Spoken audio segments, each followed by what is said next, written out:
a bleak and dismal swamp, hidden beneath its murky waters, lies the headquarters of the most sinister villains of all time, the Legion of Doom. Hey everyone, it's Jake. Usually I just have Omnidog ready to go for these streams, but last time he hid me behind the back and didn't give me a chance to say hello. So this time I'm putting him in the back. That way I can introduce him. We have the world famous, adorable Omnidog. Right on, man. That's good that you did that because I didn't have my mask here. I had to run to the other room and get it. I know. I saw you ready getting up, and I was like, oh, I should probably, Well, that's how you're supposed to do it. You introduce the show, and I'm not supposed to be in the background going, hey, hi, how's it going? It's the host introduce the show. Well, this isn't, I mean, this could be the first ever. I mean, we titled this Heroes and Hounds, man.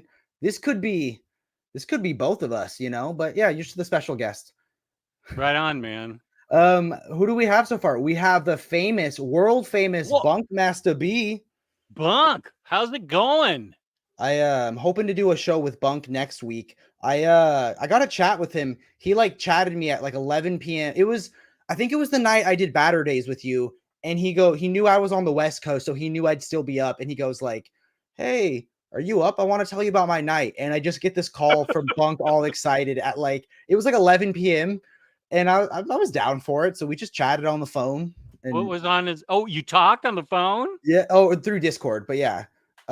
What was his night? What did he go see somebody exciting live or something, or did he have to change diapers? He had such a crazy night, and I feel like I don't know what I can and cannot say. Okay, so that's fair. I will let Bunk when next time he has the mic. You know what I mean? Because his night was insane, almost unbelievable, and it is just I don't know what I can say, what I can't say, but it was a fun night, man. He conned it up, which is what we like, Another dear friend of ours. I mean, you could also be in a Bunk. We could turn this 2 turtle dove stream into a 3 French hen stream. That'd be fun. What I liked in the Discord when I told them originally that I was trying to get a Stardew Valley stream, and I got everything working, where I even tested it last night where I was playing Stardew on StreamYard. I can't get the audio to play through for whatever reason. I can hear it through my headphones, but I can't get the audio through the capture card. One of them suggested was supposed to handle everything. It does. And then they said, oh, if you're not getting audio, buy this second thing. And I bought the second thing, and that didn't work. I got to figure it out. You have a Mac, right? Yeah. Where's the capture card go? I guess just in one of these ports? Essentially what you do is you have the capture card, which is an intermediary. You go HDMI cable into the capture card from the Switch, and then HDMI cable either into your computer or into your monitor. And then you have a USB go from the capture card into the Mac. That wasn't transferring audio for whatever reason. And I bought the second adapter that's like a headphone adapter that goes headphone into the capture card. Still wasn't getting audio, but we'll figure it out. This will be one Braveboyssit stream. Yes. That's my new #1 hoped for superhero. She already exists. It's Boom Boom. No, I mean in live action. I want give me 6 episodes of a Disney Plus Braveboyssit show. Super Laugh Heart, a dear friend. I've not started reading this yet. I will only be here in spirit. Peace and love, my buddy. Honestly, I feel like I read this book and Jess is gonna spoil things for me because I was having so hard keeping track of everything in this book. But that little tidbit, I love the book though. Hey, does this work when I do it, or only when you? Oh, it only works when you start the stream, I think. Okay, hold on. Do you see the little green camera? There we go. There it is. But usually, how about? Is that one of them? Can you do that? Oh my god, dude! They're gonna clip this for something naughty. And can you do a heart? Where are the hearts? Come on, yeah, you're getting the hearts. Why am I not yours mine? Looks all deformed and sad. Yours looks like you gotta get a good arc on your the heart. Other night. Is it working for me? I don't know. There we go. This is just when his heart doesn't work. This is how he feels. Yeah, rain. Okay, come on, heart me. There we go. Peace and love. Peace and love.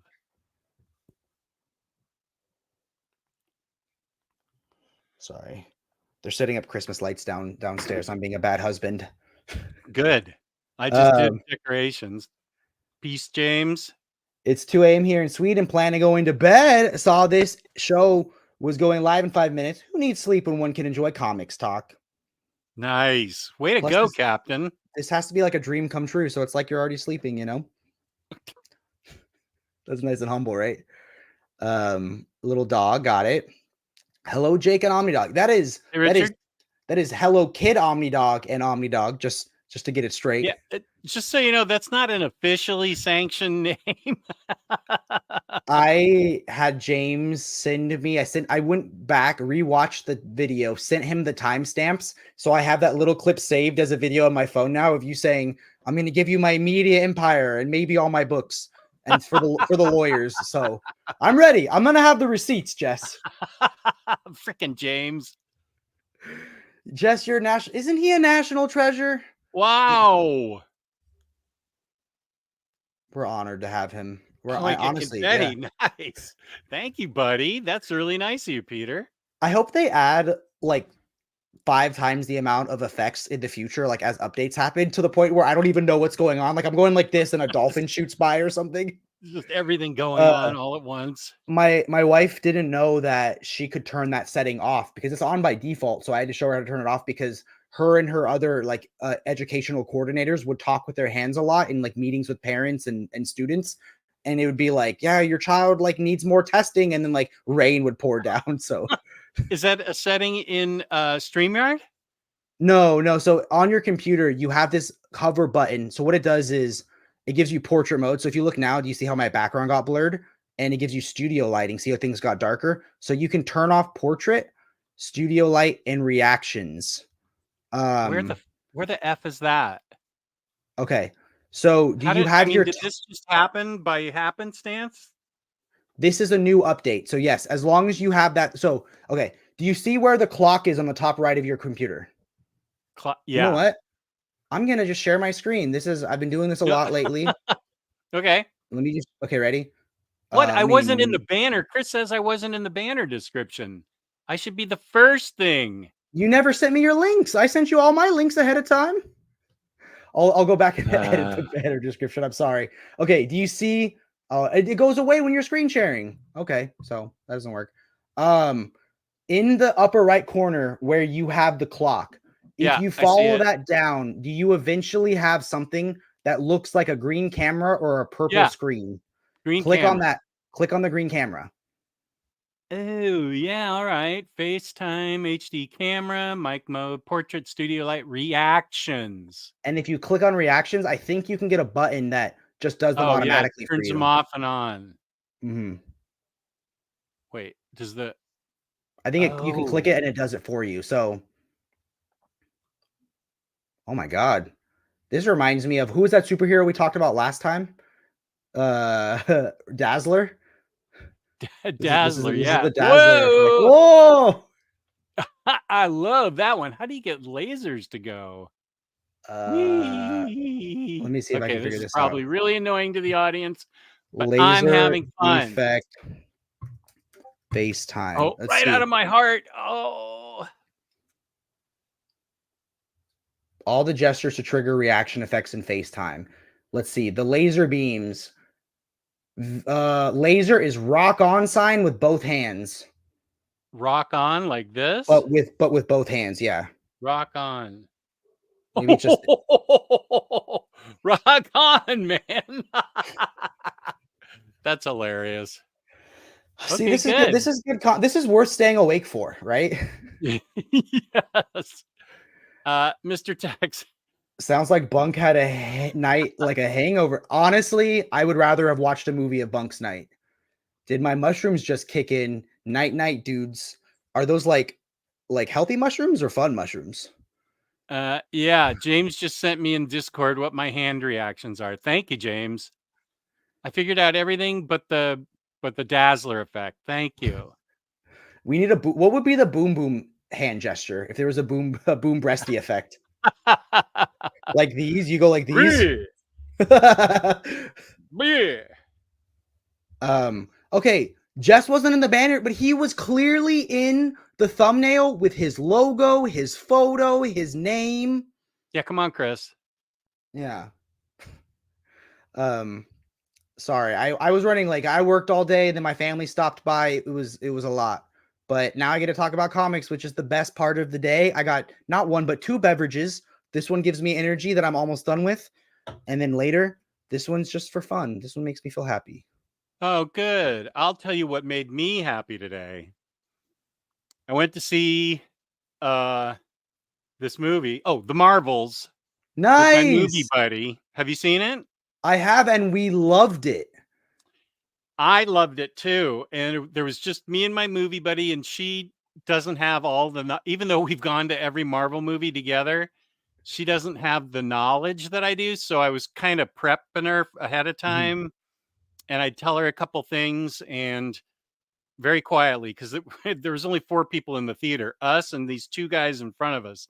And they had their phones out during the commercials or the ads. And I'm like, oh, please don't let them be those kind of people. And they were dead silent throughout the whole movie. And then after the mid-credit scene roll, which I won't tell anybody about, but everybody's excited about it. The one guy, I hadn't said anything to him. And the one guy turned to me and he goes, what'd you think? And I said, I loved it. And he goes, so did I. So oh, human connection.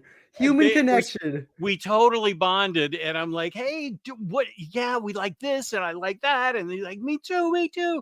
So I pulled out the OmniDog business card and I said, here's my address on YouTube. Connect with me. Their names were Lamont and Daniel. I said, connect with me and I'll introduce you to a whole world of really cool, fun people on YouTube. And they're like, all right, this is great. So I was like floating out of the theater. Not only did I see a great movie, but first of all, I left my house, which is controversial enough. Rare. Interacted with people, even rarer. And they were cool. And so I like floated out of the movie theater, just like, oh, this isn't that bad leaving the house. Maybe I should do it more often. Oh no, I'm waiting for the butt. No, there's no butt. Oh, thank God. I thought you were like, and that's what I thought, but and that's when I stepped someone threw their slushy on me or something as I was leaving the theater. It said Disney go broke and threw a slushy at me or something. I don't know.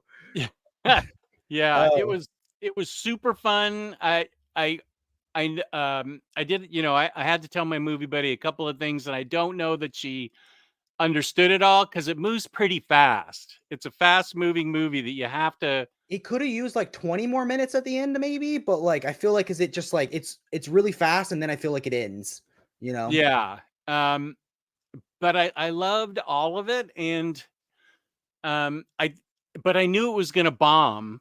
And I said it in the Omni Bros chat, a couple months earlier. I said this movie's gonna bomb and it has nothing to do with the movie. One, Marvel movie fatigue. We've been having movies ever since 2008, and then we got Disney Plus, all those shows, which were all fine and fun, but that's a lot of superhero stuff. I said there's Marvel fatigue. Yeah. Bitchy fanboys didn't like Captain Marvel. The movie features 3 women. Bitchy fanboys don't like women. Which is 3 too many to some people, right? 3, yeah. And 2 women of color, which bitchy fanboys don't like.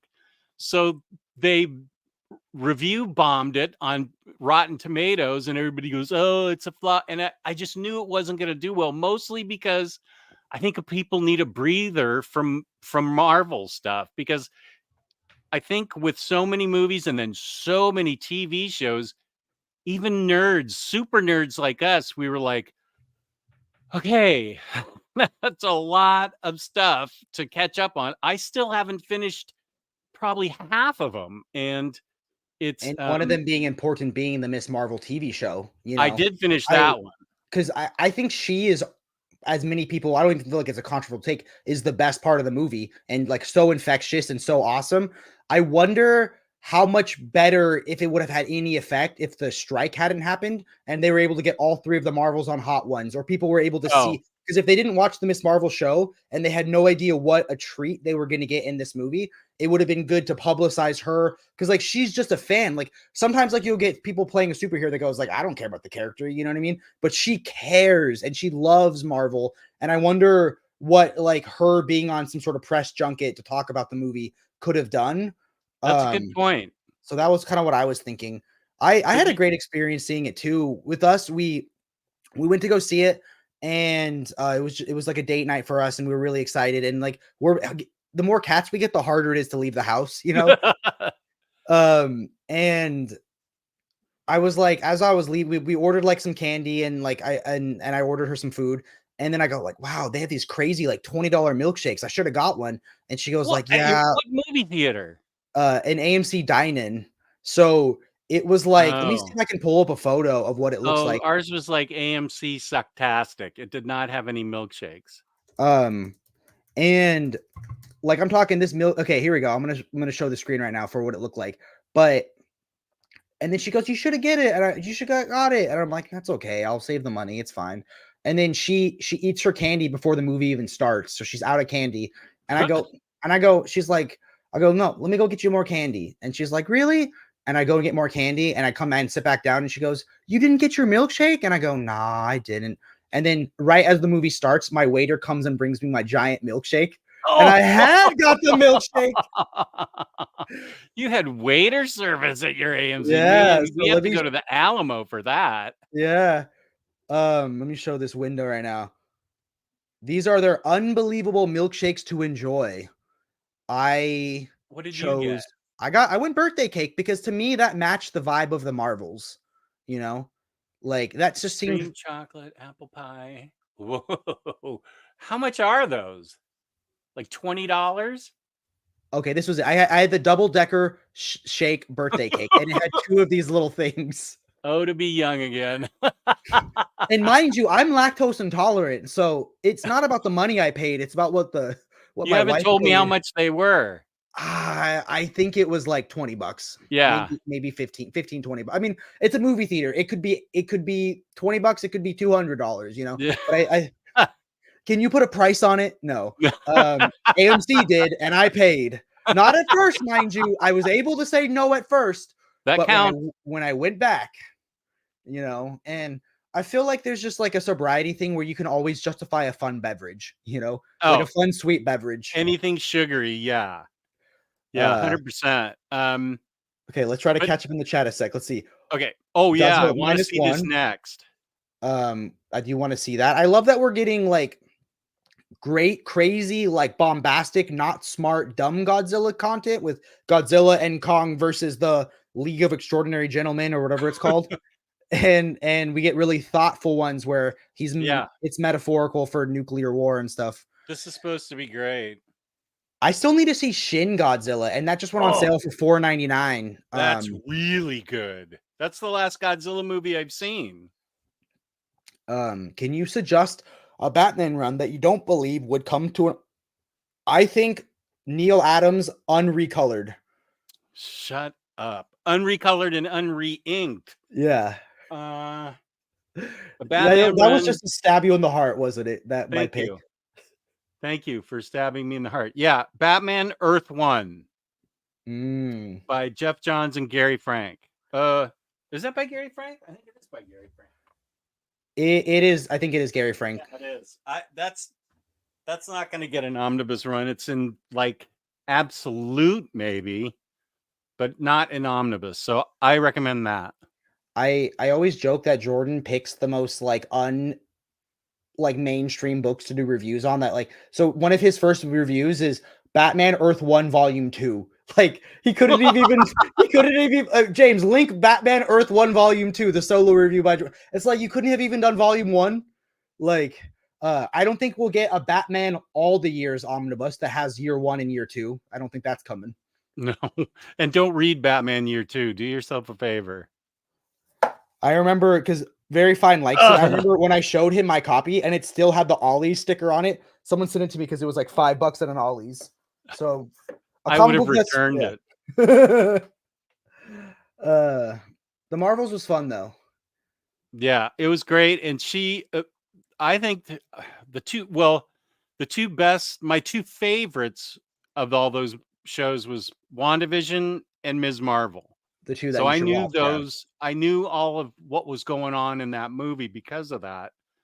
But yeah, Ms. Marvel is really deep. It's very philosophical and confronts some very controversial issues, and is not afraid to go there. And it still managed to be a fun show.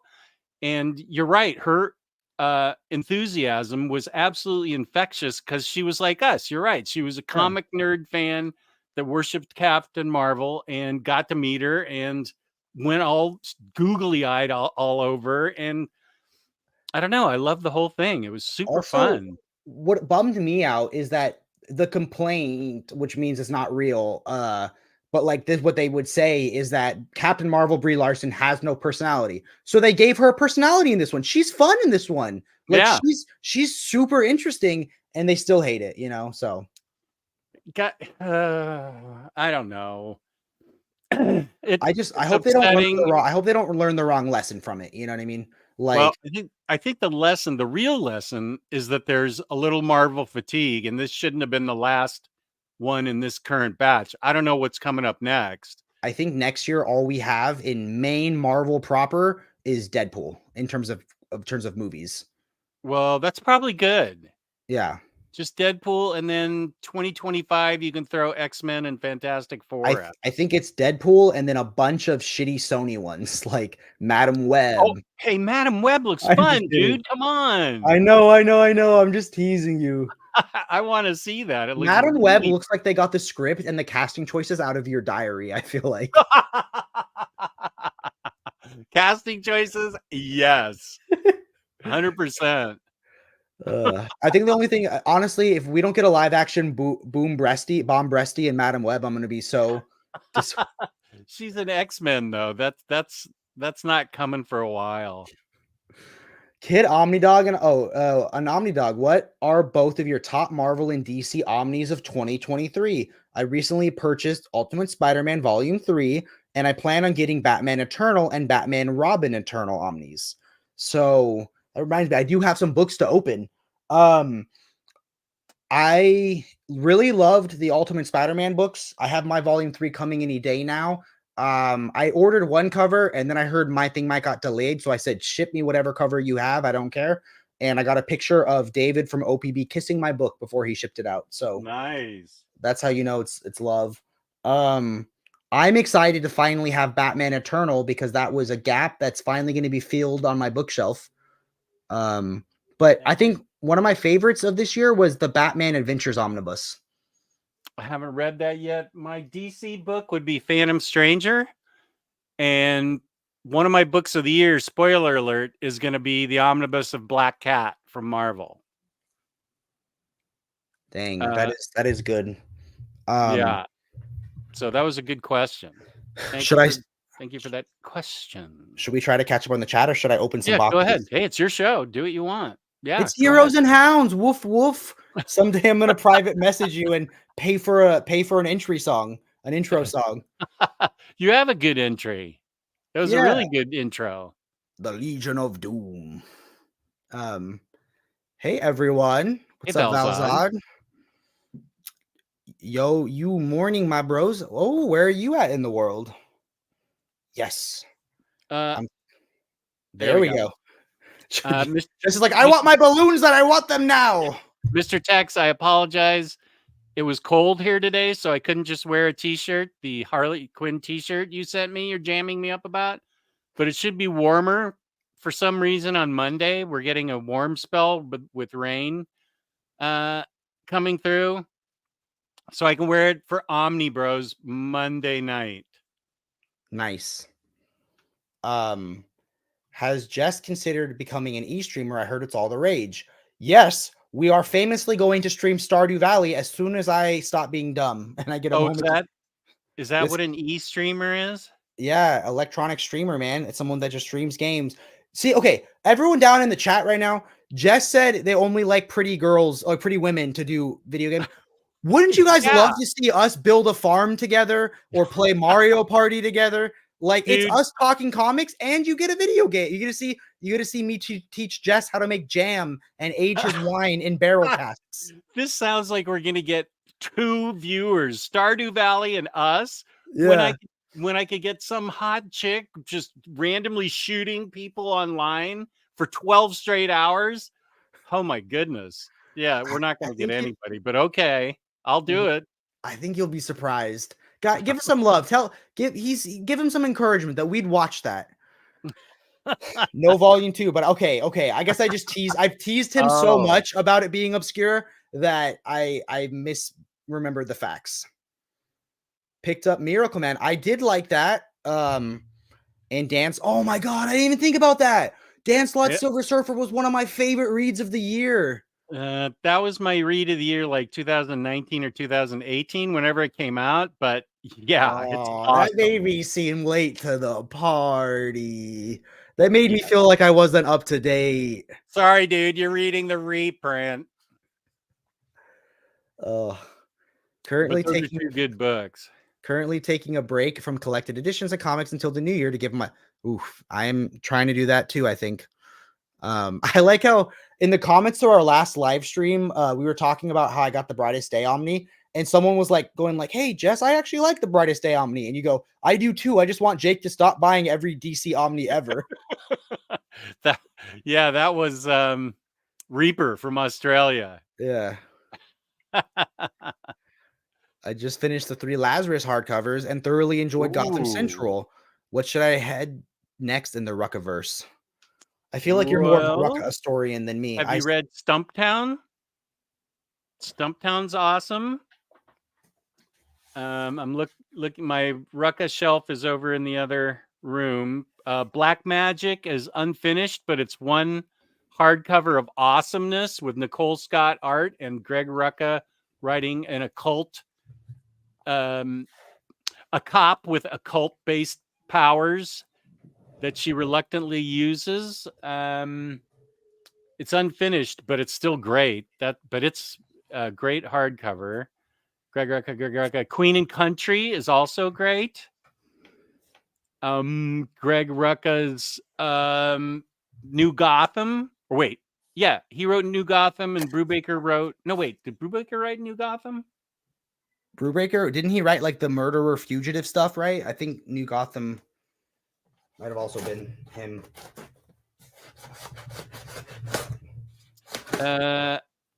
Wait, who? But I feel, what did Brubaker write? No, I think Brubaker wrote didn't he write Murderer and Fugitive and stuff, and like Brubaker? Yeah, wasn't that Brubaker? I don't know. Super Laugh Hard, you're here. You can tell us.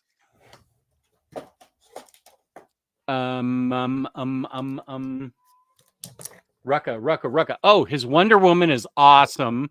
2 versions of Wonder Woman. One, I think, was pre-New 52, and then his Rebirth Wonder Woman was also great. Greg Rucka, friend of my show, we interviewed him during COVID. The writers for this say Greg Rucka, Ed Brubaker, and Chuck Dixon. For this one is Murder Fugitive? Yeah. Oh, you can't get any better than that. That's a powerhouse team right there. Yeah. Yeah, the Hikatea is included. You can get it by itself, although it's never mind Super Laugh Hard. We figured it out. Who wrote Murderer and Bruce Wayne Murderer and Fugitive? We figured it out. Okay, good. Alon, you wrote them down. The Hikatea was a long, out of print single story that is, I think, one of the best Wonder Woman stories ever. But it's included in the 3 trade paperbacks by Greg Rucka, and you should get those and read them like immediately. Okay. Let's play Guess the Omni. You get 2 or 3 questions, and you have to guess what I got right now in this box. One book. Me or the chat? You. Okay. This is a recent purchase. Recent purchase. Is it Marvel? No. Is it DC? Yes. A recent DC purchase. Have I done an overview on it? This week or ever? Ever. Yes. Oh, shoot. I was hoping you were going to say this week. Damn. No, I never said it wasn't this week. I was asking for specifics. So yes, you might have done one this week. Okay. Well, is it Batman? Yes. is a Batman Eternal. Ding, ding, ding, ding, ding, ding, ding. So again, another book that I was late to the party with, but how proud are you that I didn't buy an out-of-print copy that your boy waited? So proud. So proud. Cannot wait to slide this in the gap that's been in my bookshelf for a long time. This was the one where my wife goes, bold of you to ask for an Omni while we're trying to plan out Heroes Con. That's such a classic response. Bold of you to ask. I need 3 more Batman runs not coming to Omni so I can get the 5% off on organic price books. Speaking of which, use code Heroes and Hounds. So we each, I'm just kidding. Buying 1 to 3 books, save $2 on organic price books with code Braveboys, or buying 4 or more books, save 5% with Braveboyssit. Did you notice I got a new code for myself? I'm not gonna. I haven't seen it. I don't want to say it here because it's your show, so I don't want to, promote it. I respect that, but also, guys, if you don't want to use my code or you've already used my code, you can also use OmniDogSit. Well, that's what it is. Can I make you a GIF of a dog sitting? So every time you say OmniDogSit, like, but I don't edit it all. No, but for your live streams, it can be a button that you press. Oh, yeah. Okay, like good. right here. Whenever I do a crossover, I play this clip. What is this? A crossover episode? Yeah, okay. What have you been thinking of the thumbnails I've been making for us lately? I've been really on a thumbnail kick lately. They're great. What do you use to create those? Is that Captcha Cave or whatever? I made the switch from Canva, which is what I used to use, to just real raw Photoshop. And oh my God, it was so intimidating at first. Yeah. But like, what's cool is like I did like 80% of the work right on one thumbnail. And then whenever I make a new thumbnail, I just put whatever I want as a background picture and copy and paste everything else. And then it's done. It takes like 2 minutes. Oh, that's good. I just give it to upper management and she creates it on Adobe Spark. I don't even know what Adobe Spark is. Like, do they still make that? Like, that's probably training wheels to you if you're on Photoshop. Yeah. Super Laugh Hard. The answer is where are we? Down below or wait? Yeah. Oh yeah, he's sending me that, and thank you. I love the Goon, and I love Jeff Powell. I got lost. Let's see. I feel like we had Jeff Powell on the show, my show. You also had Michael Allred on the show recently in the chat. He was in the chat last week. Yeah, that was amazing. Hey, so did you guys really hear me when I went downstairs on Batter Days? Like, how did the mic go that far? I don't know. It's your headphone mic? Well, my headphones, these are different headphones. These are the Focal Utopias, $5,000. Because the Meze Elites I was wearing last week were only 4,000. So, okay, I guess your mic was still hot. You hadn't muted yourself, and it picked up what was downstairs. Not to the point where we could hear. You didn't hear us debating what to order for dinner, or what toppings. Hear the words, but we weren't sure what the words were. Oh yeah, Eric Powell. I was like, Jeff Powell. Yeah, I am a huge fan of Eric Powell and the Goon. Okay, Batman runs that are awesome. So do you mean when you say runs, do you want like one-off stories or actual runs? In the chat. Oh, okay. He's not. Okay. He's done with us. I'm sorry. Peter's done with us. You're pretty. Oh, thank you. I mean, I'm not the adorable Omni dog, but yeah. Hello. True. Hey, wouldn't you? Okay, what would you rather me be? Kid Omni dog or even more adorable Jake? It's got to be one or the other. Those are my choices. Yeah. I don't. How did I lose control of this? I would watch a Super Smash Brothers stream. I'm down for that. I love Super Smash Bros. Have you ever played that game, Jess? I played it with my daughter on the N64 back when she was about 9. Yeah. Can I guess your character? Yeah, you could try. Okay. How many questions do I get? Let me pull up the roster just so I can see it really fast. So, because there's like 100 characters now. So in 64, I forget who she was, but I was always the same character. Okay. Images. Wow, that was a tiny roster. Let's pull that up so people can see. Back then? Oh, no, don't get demonetized. I just need a photo of the roster. I don't need this YouTube video that'll get me demonetized. Okay. Open image, a new tab. There we go. That's how you use technology. Okay. There you go. Okay.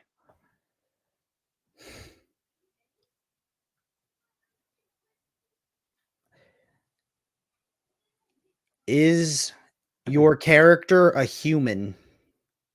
Are there any humans on there besides Mario, Sam? Luigi, Ness, Link, Samus, Those and are all Captain humans? Falcon. You Yeah. consider those humans? You don't think Mario is a human? They're plumbers from like New York. Link, I mean, okay, Link is debatable. Link is an elf. So let me just use humanoid or human. I would not call Fox a human. I would not call Yoshi a human. But Samus is just a girl in a suit of armor. Captain Falcon drives a fast car. Ness is a kid on his way to school. Mario and Luigi are plumbers from New York. I don't think my character is a human. Okay.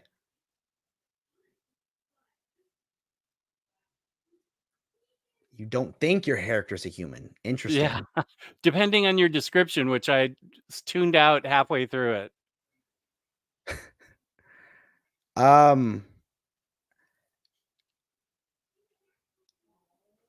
Did you play the video game that character was based off of? Like that was from. Okay. Yes. I'm going to go with Link. Yep. You got it in one guess. Wow. Okay. Captain Makasu got it. Never mind. It's Link then. Link. Never mind. It's Link then. Yeah. It was always Link. And I think. See, I took you as a Kirby player based off your personality. I played all the Link games I could possibly play on the N64. I loved all those games. Ocarina of Time, Majora's Mask, like, was one of those games I was too young to realize how sadly haunting it is. Yeah. Like, yeah. Yeah, and the Ocarina of Time, that was great. So let's see. Played Donkey Kong. I don't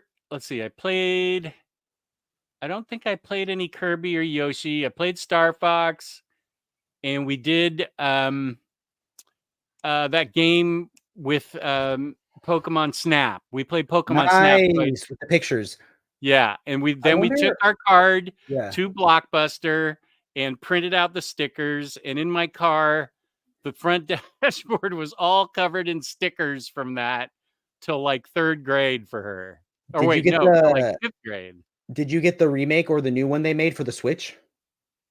I did, and it didn't hit as hard for my daughter as I thought it would. I thought she'd be like, "Oh, this is it would be this great." amazing moment, and it was just like, I haven't played this in years, you know? Yeah, yeah. Okay. It wasn't as exciting for her. I'd watch Jess play solitaire, so they would watch us play a stream. Okay, well, thanks. 4 hardcovers of Stumptown. Can't wait to binge read them all. Good, because those are awesome. Are you a fan of the Goon? And Eric Powell, yeah. I don't think we interviewed him. Or did we? James, are you in the chat? Did we interview Eric Powell? Maybe we did. Maybe we did talk to him about what Eddie got. Did you hear what Eddie Gein done? Ed Gein did. My God, there's so many that are out of print. Just curious, what are some underrated Batman stories that are collected? I'd have to go into the next room and look at all my Batman stuff, because I didn't upgrade a lot of stuff. Like No Man's Land, I didn't upgrade. Batman and Robin. I didn't realize I was on mute. I was gonna say, do you have Nightfall on Omni? Shut up. I think some of that's out of print though, if you want it. Yeah, I feel like, okay, I also feel like it's hard to answer that, because I could say any run past Tom King, or even Tom King, that's not an Omni, but like those were gonna get collected someday. So you have the Williamson, you have the Tynion, you have the Zdarsky. So, but I mean, everything could be an Omni someday. It's hard to know, you know. Black Mirror is great. Which is, I think, coming back in a deluxe pretty soon. Dark Knight Returns, Batman Year One. I would say it's hard because like runs usually get an Omni, or they're like one-offs that are like an absolute or something, you know. So it's hard to Yeah. say. Yeah. Oh, we did interview Eric Powell. Okay, thank James. Thank you, James. Oh, you gotta find second chances no matter what it costs. Best 4 issues I've ever read. I have that trade. I got it this year, not too long ago. I wanted it because it was like the one thing my Cape Crusaders were missing was that second chances. I wish I know they wouldn't have done this because DC hates us, but imagine if they had thrown in the second chances issues at the beginning of Under the Red Hood Deluxe. So you get like the beginning of Jason. Yeah. Hey, Average Comics Joe. What up, Joe? Ooh, that looks like there's about to be a fight in your profile picture. Thanos or they're kissing. Are they fighting or kissing? Maybe they're doing head noogies. That's how Jess ended the Marvels with the friend he made, Larry or whatever his name was, the guy down below. They ended with a Marvel fanboy head high five. Head tap, yeah. Yeah. They'd watch Jess play Minesweep. I would love to facilitate a Mario Party stream. So I have Mario Party. And you have Stardew Valley. I sent you a copy. Did you download it? Well, I'm waiting for you to get the technology right. So, I don't want to yeah. start it without you. Okay, that's fair. Would want that Batman Rebirth Omni bad. Do you have the deluxes, Jess? Would you upgrade or no? No, I'd stick with the deluxes. I think I might too, because I have some of them signed now that like it'd be wrong to upgrade, right? Yeah.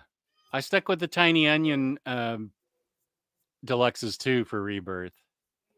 Yeah. And the Superman ones. The Superman omnibus looks great though. I love how it looks in like with the other ones in the same vein, you know, like Batman and Robin, or the Batman and Robin and Super Sons all look really good together. This is asked a lot. It's always a good question. I should write my answers down because I do get asked this a lot. Not all of them. Some of them are still in print, but yes, some of them are. Whoa, So, really? yeah, they're really expensive right now. I'm not selling them. I love them. Have you read Bunny Mask? I can't stop hyping this comic. No, but I would love to. Omnicat loves this book. It hasn't, I think it's 2 trades out. I should read this on Hoopla because I know it's going to get a deluxe. It's very popular and it's apparently really good.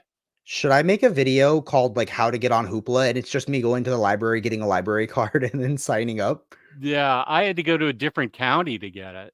Oh. My county didn't support it. I used to use, they had like, I think it was called Canopy. It was like a Netflix, but for indie movies and A24 films at one point. I got a library card for that streaming service, but they give you like a credit. You get like 3 movies a month or something. And it's like, it's not like it's costing you money for me to, I don't know how it works. Well, I'm writing down 4 of my top writers right now. And as soon as I say them, I'm going to say, oh, that guy. I meant to put that guy. You're going to include Josh Greathouse of the indie darling Bang, right?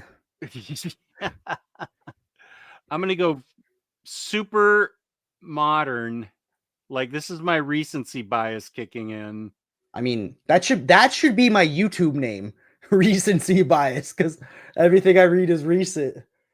Well, a lot of great stuff is recent. Like all great stuff that's recent is great almost. I mean, there's a bunch of crap too, but there's way more good stuff now than bad stuff. Okay, I think I have my 4. Oh, I'm gonna mess this up. Okay, you want to hear my 4? And how about if Mount Rushmore, since it's our Mount Rushmore, we carved 6 faces in South Dakota. I'll say my 4 first, and then I'll save some for you to say yours because I might add 1 or 2. You know, I don't want to go all 6 off the bat, but I have 4. My all-time favorite writer is Tom King. Then I'm gonna give Ed Brubaker. Then I'm gonna say Mark Waid and Darwin Cook. Ooh, strong. And then I feel like I heard he's not the best person. I don't want to open that can of worms, but Jeff Johns has written a lot of stuff that I like. And then another, yeah. And then I've loved a ton of Grant Morrison's books. They have always like really been important books to me. So maybe that's my 6. Is that a good 6? Is that too mainstream? It's not like I didn't say the writer of Boyder or anything, but mine are similar to yours. Mark Waid, nice. Ed Brubaker, Got it. Greg Rucka, Kelly Thompson, Tom King, and Tiny Onion. And of course, I left off that list Al Ewing, Ram V, Chip Zdarsky. I didn't say Daniel Warren Johnson. Oh, okay. Who am I taking off mine? See, that's why I said 4 is not enough. Maybe there's room on the mountain for a 7th face, but like I want his career to keep growing. He's like a lot of the writers I've said have had their full career, and I feel like Daniel Warren Johnson hasn't even shown us his greatest stuff yet, I feel like that's a good point. That's still to come. So there's room on the mountain for him, There's a good one. Elon said the Sean Murphy White at 842. The Sean Murphy White stuff will probably be collected in omnibus one day, but it hasn't been. So that's a really good one, Peter, for you to collect, because Sean Murphy really gets everybody he writes about. Joker, the Batman, Harley Quinn, everybody. His Harley Quinn actually was written by his wife, Katana Collins, but it's still part of the Murphyverse, and it's still great. All those Sean Murphy White Knight books, 100%. I should have maybe also said Tiny Onion, and could be a great segue into what we talk about later about the book. But I've really been loving Tiny Onion's like creator-owned stuff. Like I feel like you can tell he's working through his issues each book. Like each book just feels like he's going through something.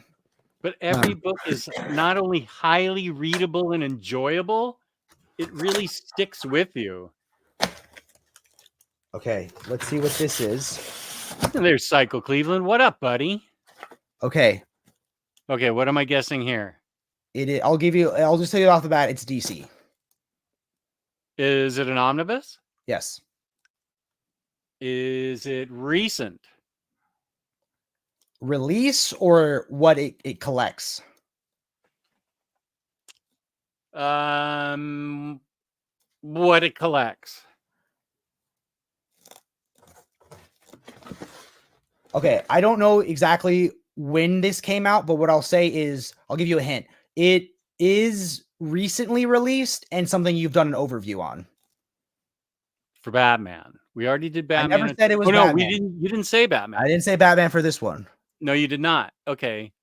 But it's an omnibus, and it's a DC omnibus. One you told me not to get. Well, you don't like the Authority, so I know it's not that one. Well, I have the Absolutes because I'm such an Authority fan. Why are we friends? Did you get Phantom Stranger or The Question? I already have those. Okay. Phantom Stranger was given to me as one of my wedding gifts. Oh, what a good friend that was. Oh, dude, I don't know if I ever sent you the picture. David from OPB sent me a picture. He asked me what books I was interested in, so I gave him a list, and he sends me a picture of some books on a table, and I have like 30 minutes of me being my on the spectrum self of going like, is he asking me to choose from the table or is he sending me the table? So I finally worked up the courage to say, awesome, man. Any one book from that table would be a great gift, because I'm like, so, and he was like, nah, man, it's the table. And he just sent me a ridiculous wedding gift. Those guys are so generous. So generous, man. Wait, what would I have told you not to get? It's a recent one. I wonder if it is the last of this universe that I needed to collect the universe or this world or this imprint or this. I'm just gonna pull it out. Too much. Too long. Yeah. My brain's frying. It is Dead Boy Detectives.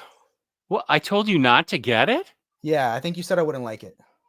No. I will That pull wasn't up the me. text. I'll pull up the text. Let me see if I can find it.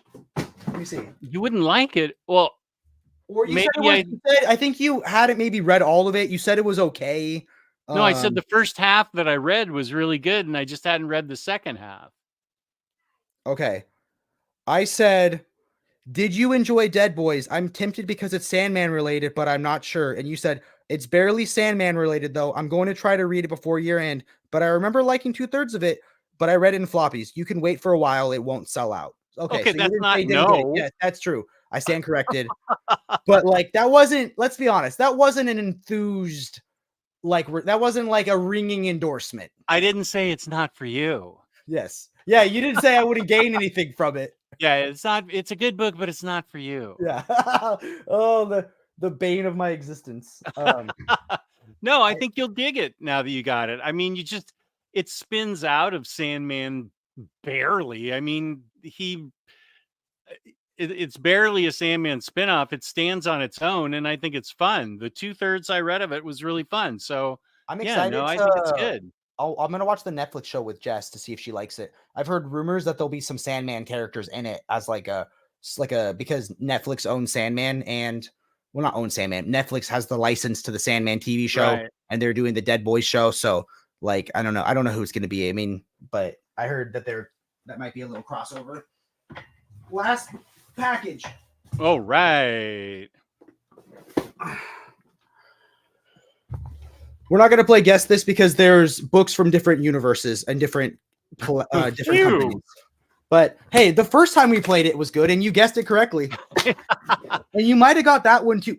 Like I feel like had I but not, see, you threw me off by saying I did. Yeah, I just said you could wait. It wasn't an immediate buy because I was worried that you were buying too much.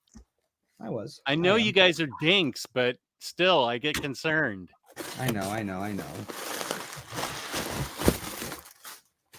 That looks like it's from a competitor.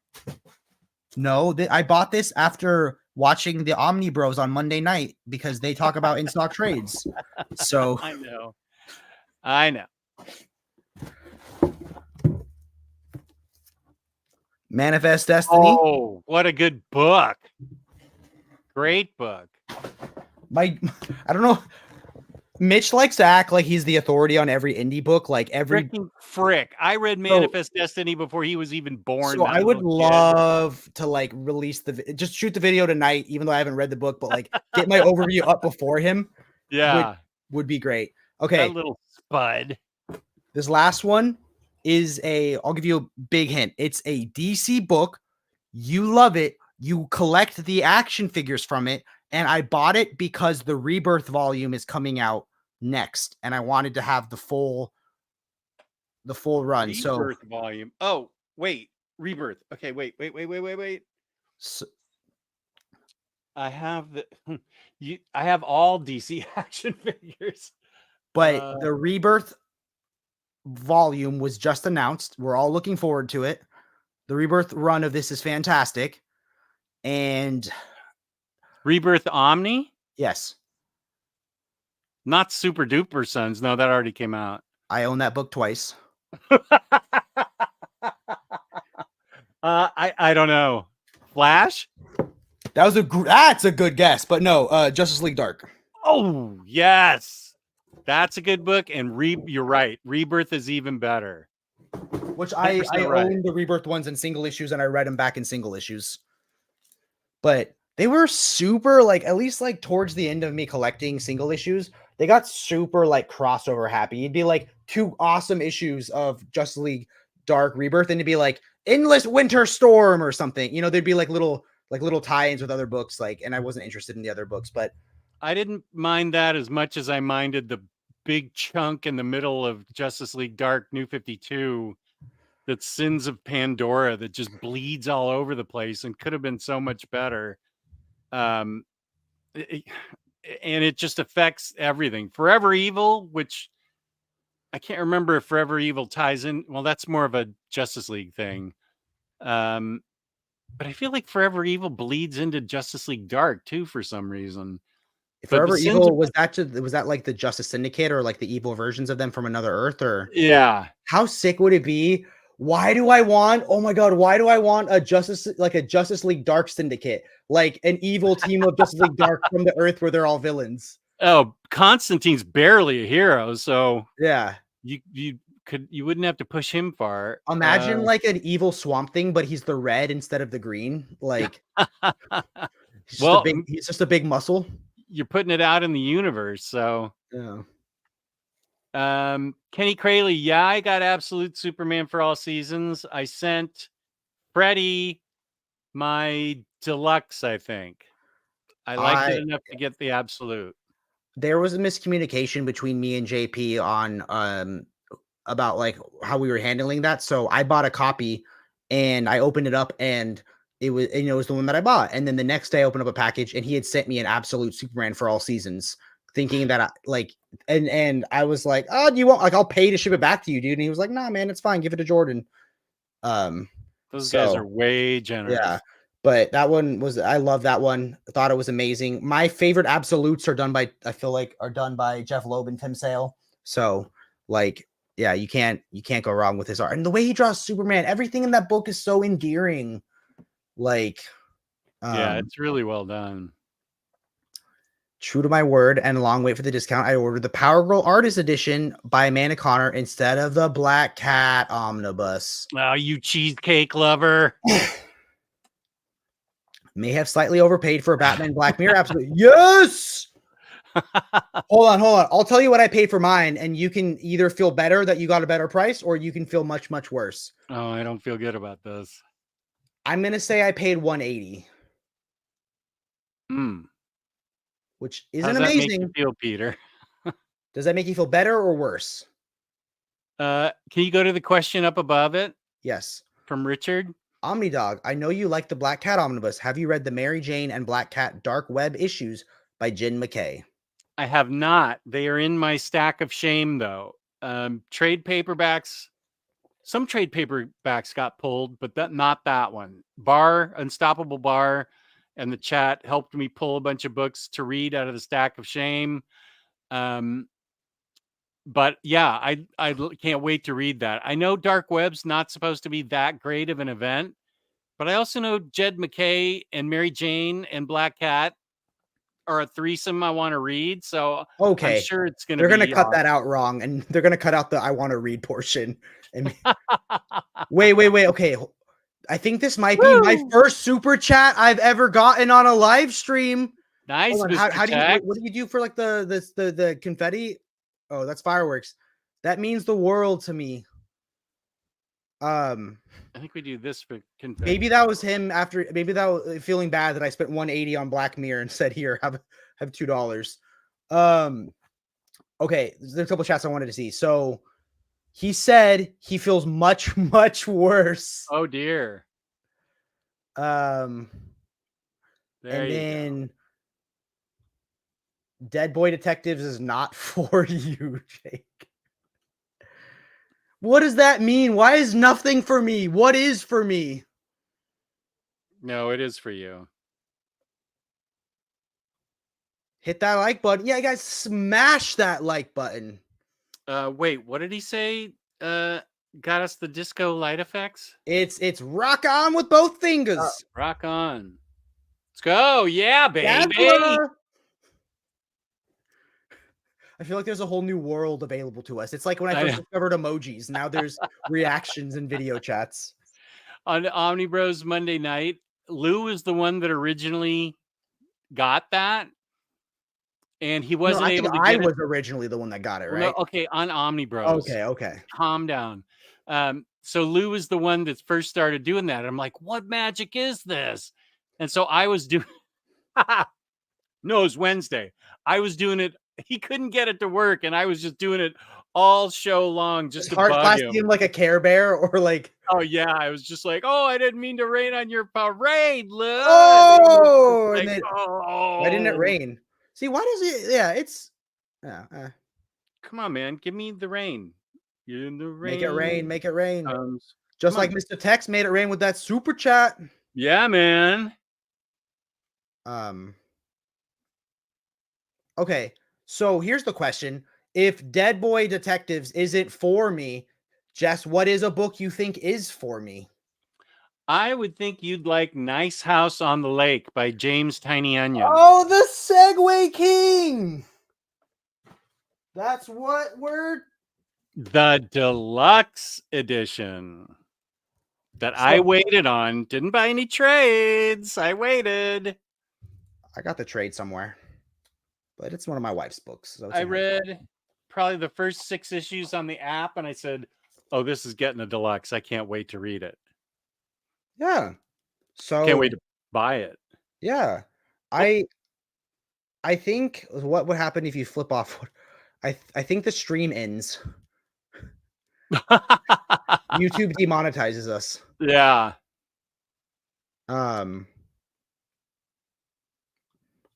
Oh, thumbs up super sticker. What's a thumbs up? You can't see the super we can't see the super stickers. They can only see them in the chat at home. Oh. So they always have to describe them. How often does DC reprint absolutes? 100% waiting. Yeah, I don't know, man. Maybe if there's a movie coming out, like I think if I told you know what, man?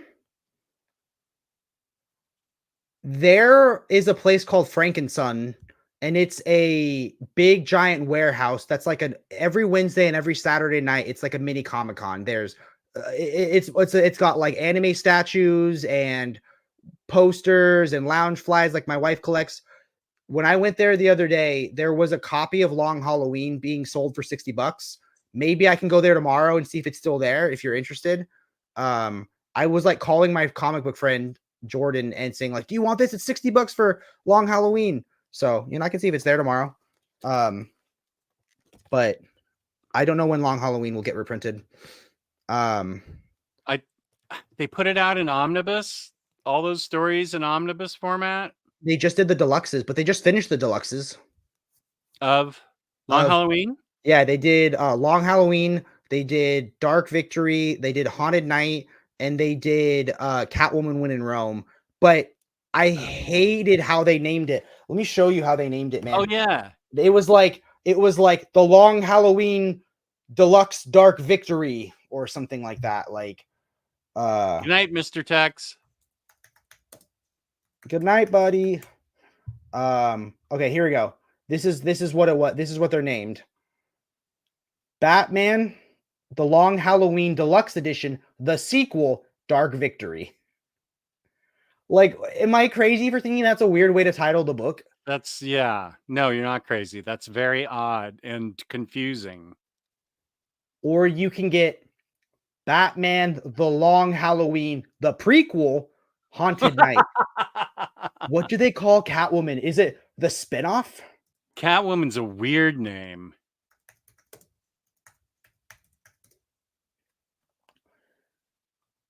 Okay, I mean, that's not as bad. Batman, the Long Halloween, Catwoman. Okay, Batman, the Long Halloween, ...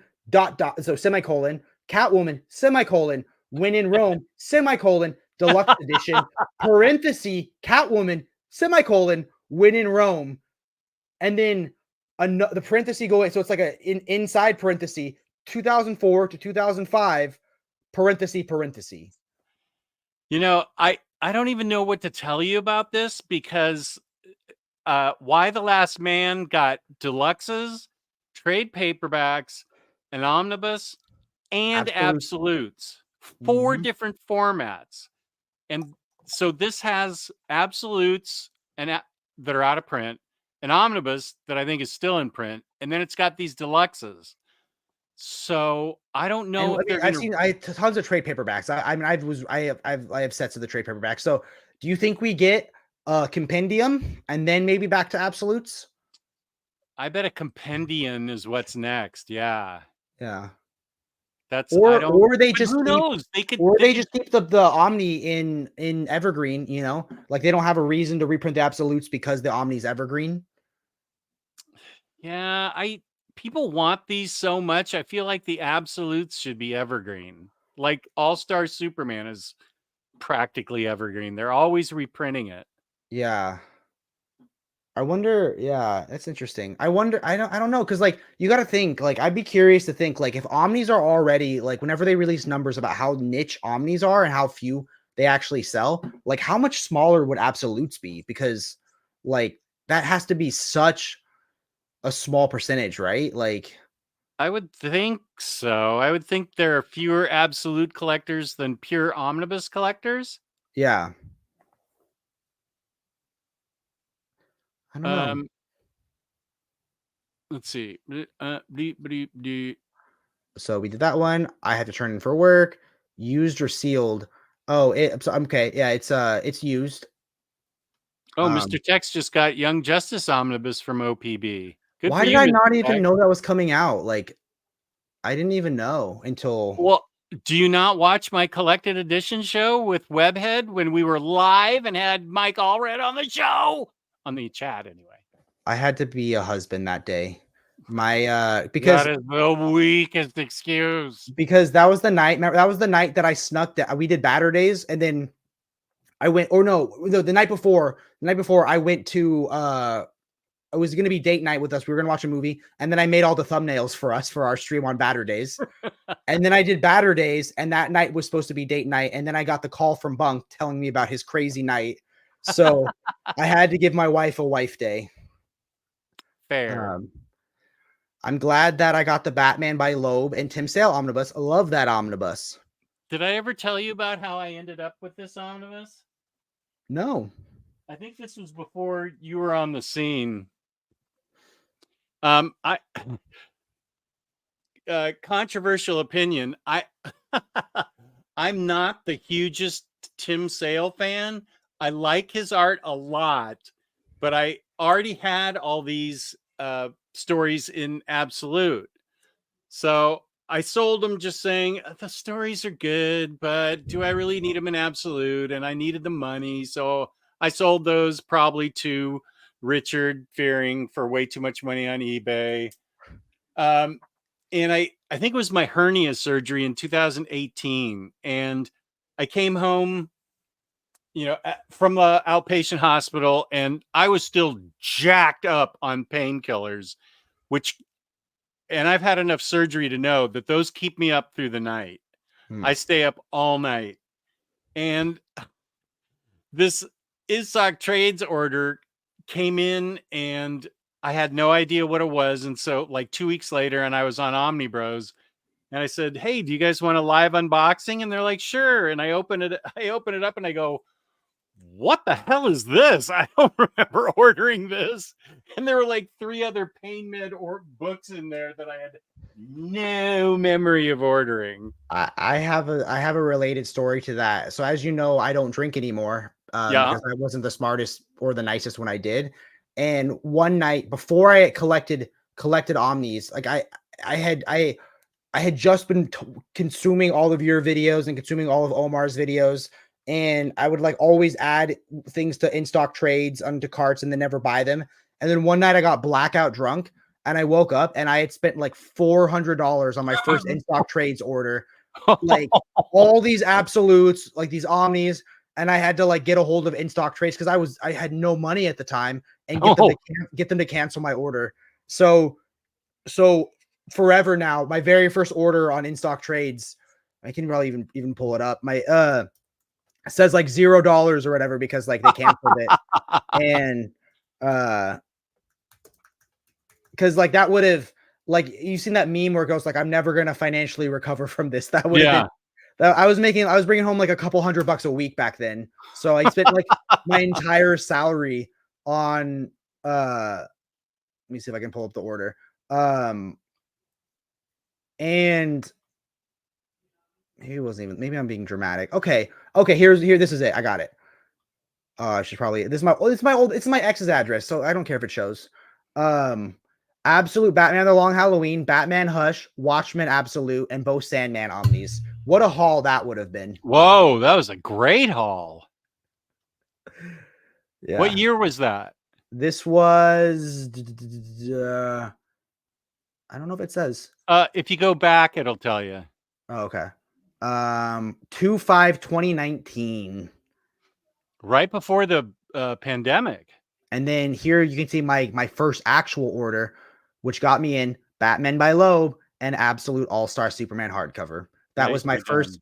That was my so what this was for me was I was in the middle of a bidding war for all three of the absolutes of Batman by Loeb and Tim Sale, and it got too rich for my blood. And I said, you know what? If I just buy the Omni and don't ever buy the absolutes, I can treat myself to an extra absolute, because I'm still spending way less than if I win the eBay bid, you know. Yeah. Yeah, And Omnis are much cheaper than 3 absolutes put together. three, yeah, Even at discount prices. yeah. But that was my very first omnibus was that one, and then right shortly after I got Green Lantern Volume 1 by Jeff Johns. So those are my two first omnis, Very nice. Good purchases. and now I have everything. So, nice house on the lake. Yes. You want to give them a little summary of what it's about? Well, we have to be careful not to spoil it, which we talked about in our chat. It's by Tynion with great color by Jordi Belair, and Alvaro Martinez Bueno is the artist, and it's great art. But is he also the person that did the covers, or is that someone else?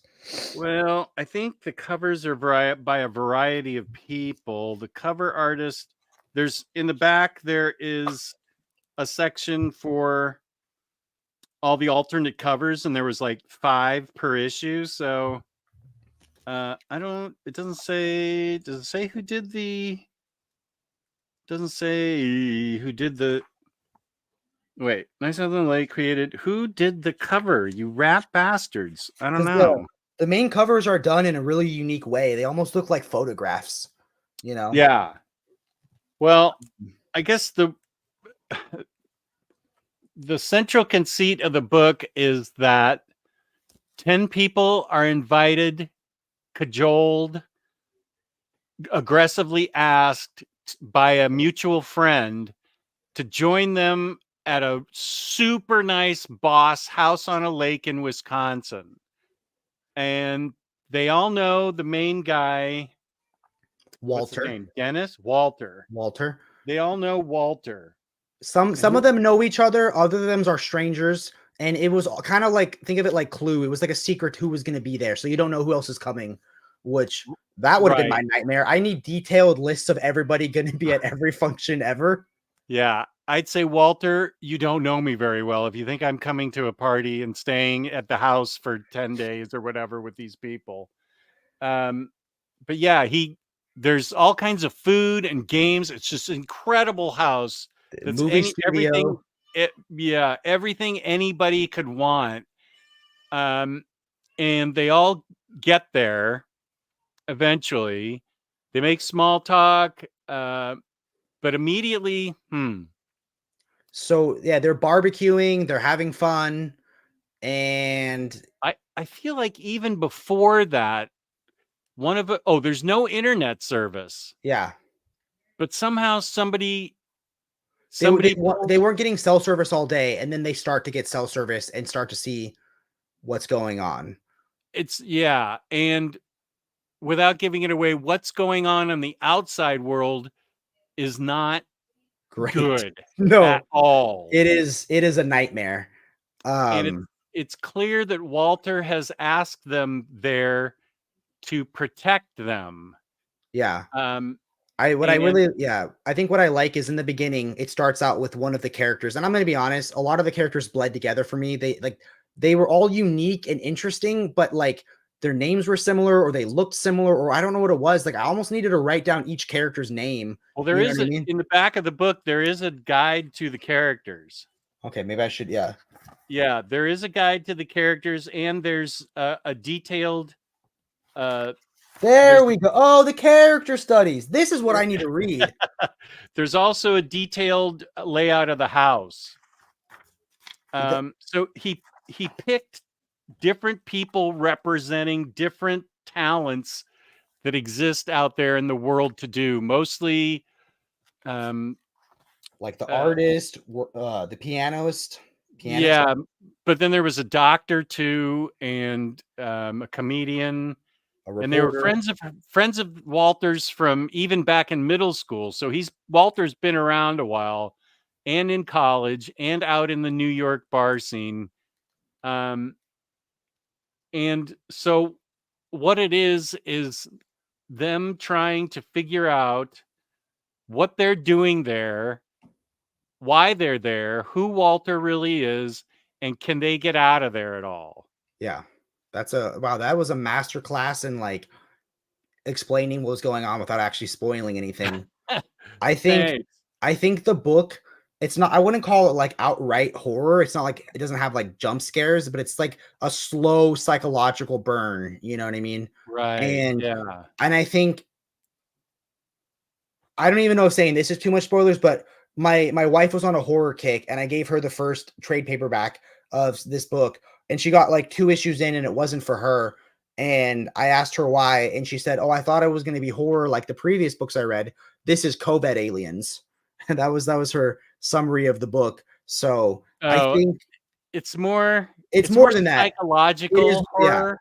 Yeah, so it wasn't what she was expecting, but I think the book is like it was reminding me of a lot of things about COVID, like the way when they're trapped in this house, isolated in this world, the way that some of them are like, We gotta fix this, we gotta fix this," and trying to take control, or others being like, "Let's just have fun and wild out and drink and party." Like I was different characters at different points in my COVID journey of like being trapped in this house, you know? And Yeah. I think that was like I think Tiny Youngin writes himself in a lot of books, and I think, Mm. you know, Well, like yeah. he definitely on the cover of one. Yeah. Yeah, But yeah, yeah. I mean, the one where he's sweaty and covered with a towel in the Yeah. sauna, Yeah, that's that's him. him for Yeah. sure. So, he's I like mean, he's the 200 little pounds ago, he's lost tons of oh my weight. gosh, it's incredible his transformation. Um, I tried to find it so I could pull it up and show you guys here. I couldn't find it because I think he deleted his X account or he just hasn't been on X in a while, but he said, "I finally got my therapist to read Nice House on the Lake, and I can't decide what I enjoyed more, his long drawn out sigh or his smile or his smile when he started dissecting it." So I think that's a good observation that here it is. Yeah. That is so him. Yeah. And think Um, about it, like, yeah, every a lot of his books are about like a gay, slightly weird kid from Wisconsin with dark hair and glasses who can't really connect with people. It's like the little kid in Something Is Killing the Children in the yeah, first deluxe of that, if you've read that. And I feel like what's really important is that Walter loves these people in his own way and wants to protect these people from the yeah, craziness of the world, but he right. doesn't do it in the right way. And I don't know if that's something that he deals with on a deeper level, if I'm reading too much into it, but Walter, Mm, in his own twisted way, loves these people. And in his mind, I'm saving these people. I'm giving them a heaven, and he just loves them in the wrong way. And it's you get to see Walter's frustration that they don't accept his love. And I think that's a really interesting thing that unfolds.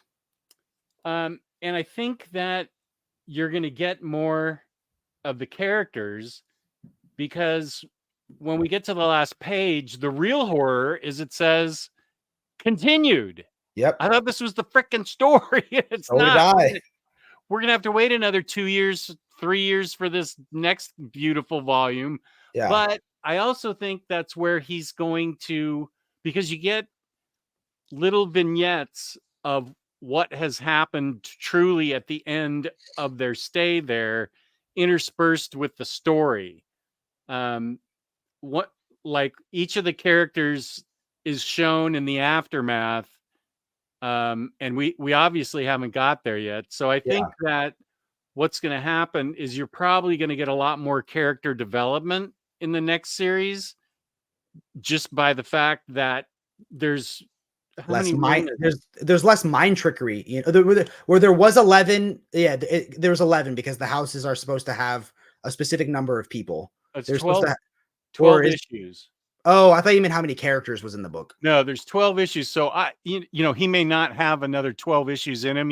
It may be a 10 issue or 7 issue book or something, but I we'll get we'll learn a lot more, I think, about all the characters and Walter as we go along, I will say it was a disappointment, but it was also that it ended, but it was also exciting because it meant there was a lot more to happen. It was Yeah. going to get a lot more complex and interesting. Um, and I I struggle to think of a Tiny Onion book that I've read that I haven't been absolutely blown away by. Somebody brought up Memetic earlier in your chat, and I haven't read that, so I don't know. Um, but not, I mean, it's like he's got 6 different books he's writing at a time. Yeah. So he's just blowing all this stuff out and it's super high quality. So go into this book knowing that it's an interesting, well-crafted psychological horror story that has a really boss premise, but there's more to come. I think that's an important distinction to make because I think I would have been better served knowing that this wasn't the whole story because I felt like the first 6 issues were amazing. Yeah. And then as we discovered some of the secrets, like I think some things are better left unexplained. And when you start to get this world and this house, like the mechanics of it explained a little bit and the mechanics of Walter explained a little bit, I thought it was a little less interesting. And then the ending didn't have the impact that I wanted. And then it was like, but there's more. So in a lot of ways, it feels like the story's just beginning. You know what I mean? Like, even though and I feel like another thing is that the characters, you get to see them in the past, pre-House on the Lake. You get to see them in the House on the Lake. You get to see them in the aftermath. And they're very different because a lot of things have happened to them psychologically and with their mind. And you don't really get to see even like, it's hard to like, even because there's not one central character that you see the world through their eyes. Each issue is now you're this protagonist, now you're this protagonist, now you're and I felt like maybe we would have been a little bit better served if there was one character that we stuck with longer that was a little more in control of her mind or their mind, because I was having trouble finding like there's a lot of resets and stuff, I don't know how to say without getting too many spoilers, but it was hard for me to see the world through the lenses of the characters because even they didn't know what was going on most of the time. Yeah, I will say towards the end of the book,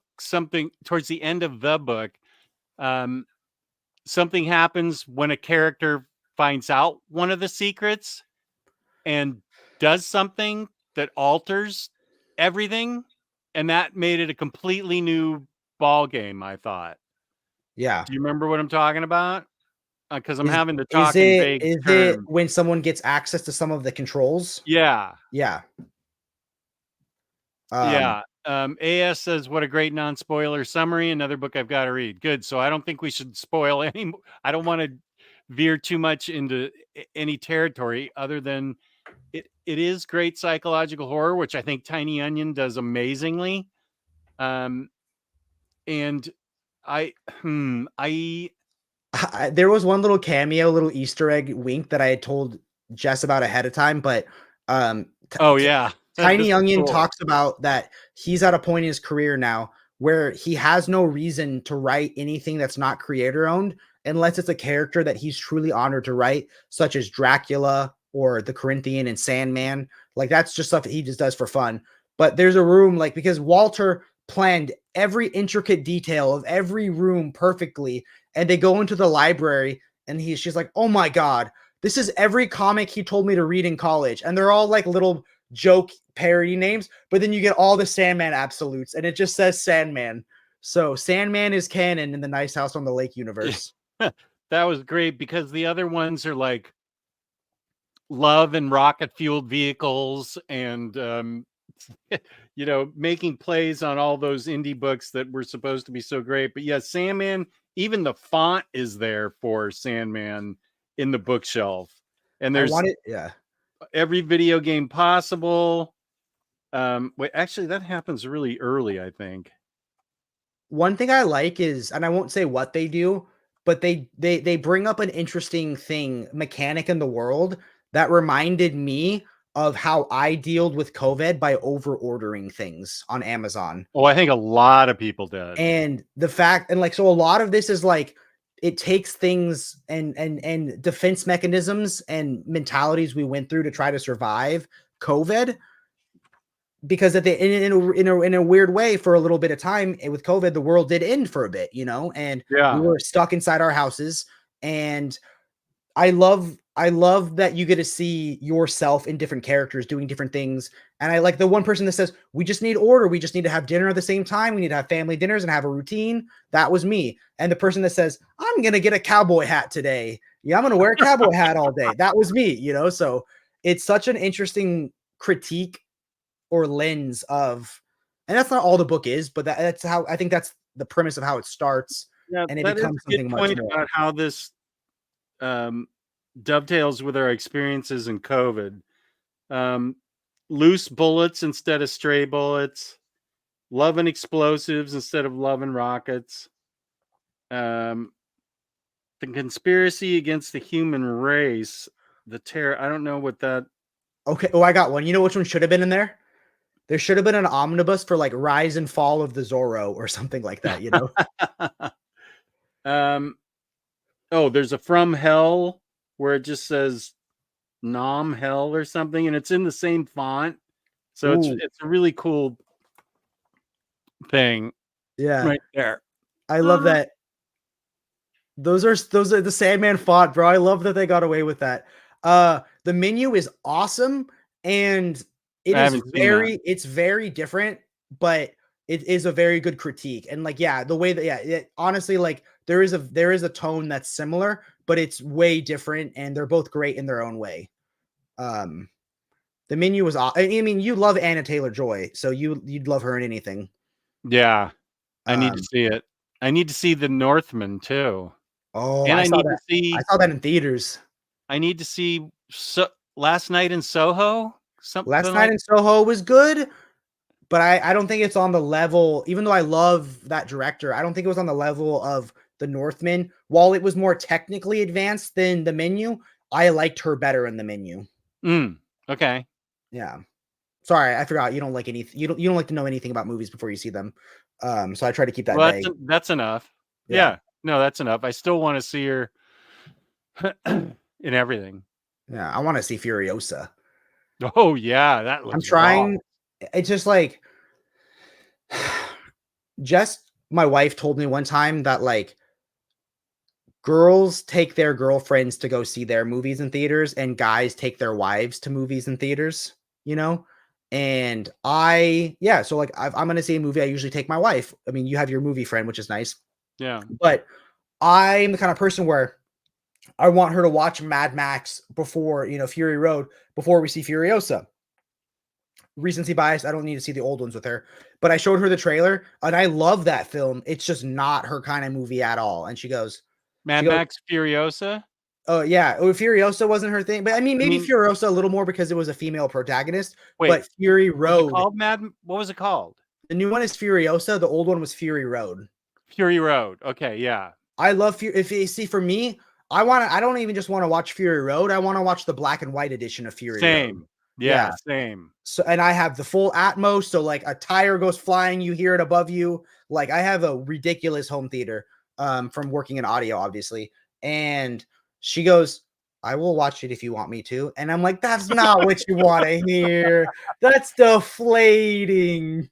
My wife would never watch that with me. I took my movie buddy to see Fury Road. My wife is ordering us McDonald's. What should I get?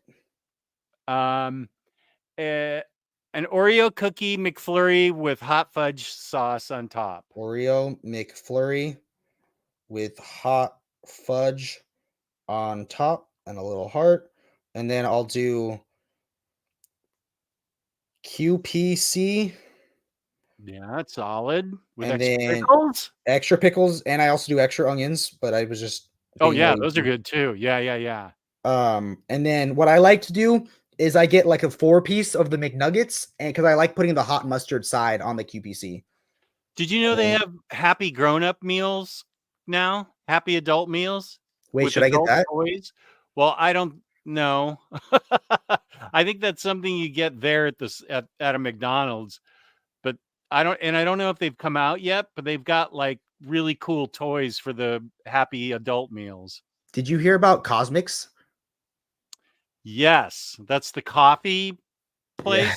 Yeah. I Yeah, don't know if it's a real thing or if they're just opening up one as a joke or if it really, if it like I don't really, think McDonald's does that stuff as a joke. because like I was talking to my marketing manager about like how a lot of brands will make products as a joke. So an example would be someone made a TikTok that went viral of them taking a ton of Chipotle napkins, right, for their car, and about how like Chipotle is the best place to get napkins for your car. So Chipotle came out with a leather napkin holder for your car as like a, and I don't know, like is like, but is that really like they want to open up cosmics all over America, or is it like a couple as a joke, or like because I think Grimace changed things for McDonald's. When Grimace took off, I think they realized they have IP, which they don't even Yeah. barely tap into because Mhm. like there was the killer clown thing, so they got rid of Ronald. You know what I mean? And there's also like so like I feel like Ronald hasn't been seen in forever, but they have a whole wealth of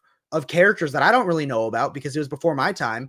But like I don't know. It seems like they're going after my generation because my generation doesn't like to admit they like McDonald's. Like you eat McDonald's shamefully in your car. You don't publicize your order on a live stream. Well, I didn't even get a chance to have that Grimace shake, and I really wanted to. Um, but yeah, like Mayor McCheese and the Hamburglar, those are two really cool characters. The Hamburglar, they should totally turn that into a restaurant chain, or I don't even remember who Cosmic is, but Do you want to see but what Cosmic looks like? I Pull know up their coffee, McDonald's coffee is super popular and it's good. I've had it and it is good. And I love coffee. So this is Cosmic. Let me pull them up. I searched Cosmic character and I got the Beyonder, so I had to be a little more specific. I feel Uh, like it's COSMC or something. it's like a big M. Yeah, COSMC. Okay, well that's tiny. There we go. What? I don't even remember this guy. That's who they're basing their franchise off of.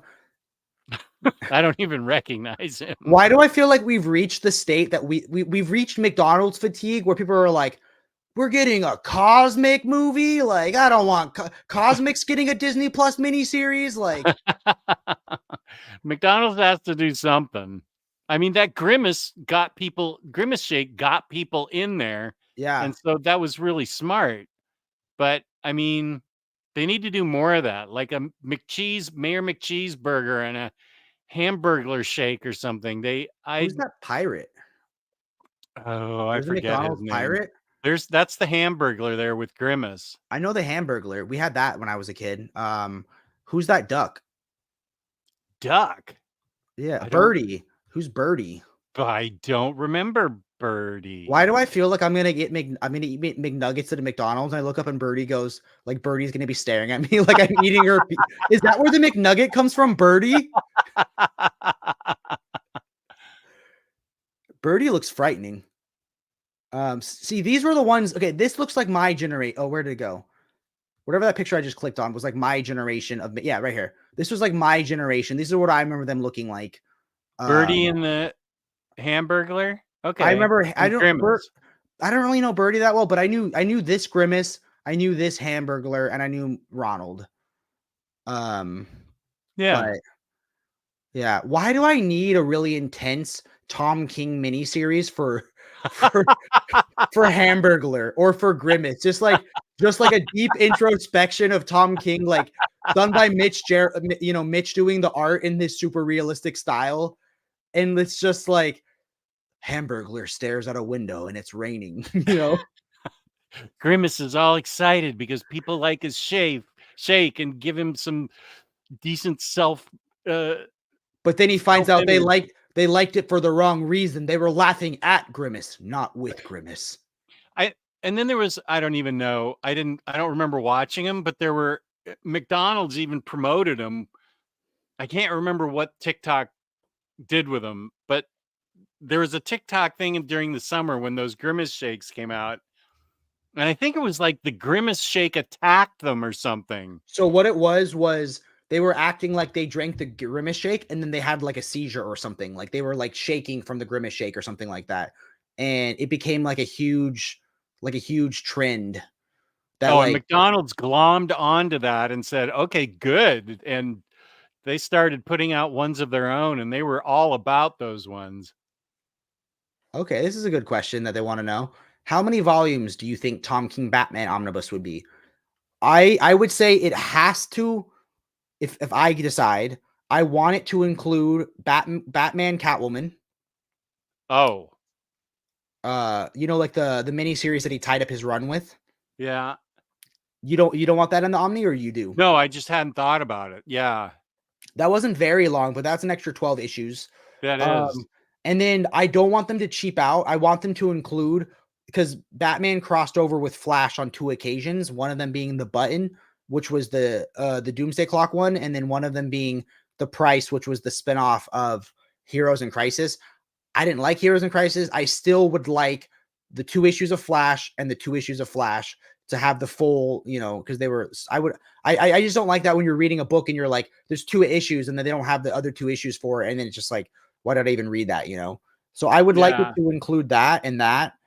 And I think that's fair. I don't think that's asking too much. It's not like I'm asking for like Riddler One Bad Day or something, or like, you know what I mean? Like that's not like everything. It's not like I'm asking for Killing Time, you I know? I think you could put that in 3. If you included Batman and Catwoman, you could get 3 good Yeah, sized omnis out of it. 100%. Um, I think, yeah, I'm down for that. I think it's really good, and I think it's funny because everyone wants that now. But how much did people hate that run when it was coming out? Oh my god. So much. I and I defended Tom King every video that I did, singing its praises, and everyone's like, "Oh, this sucks. I hate it."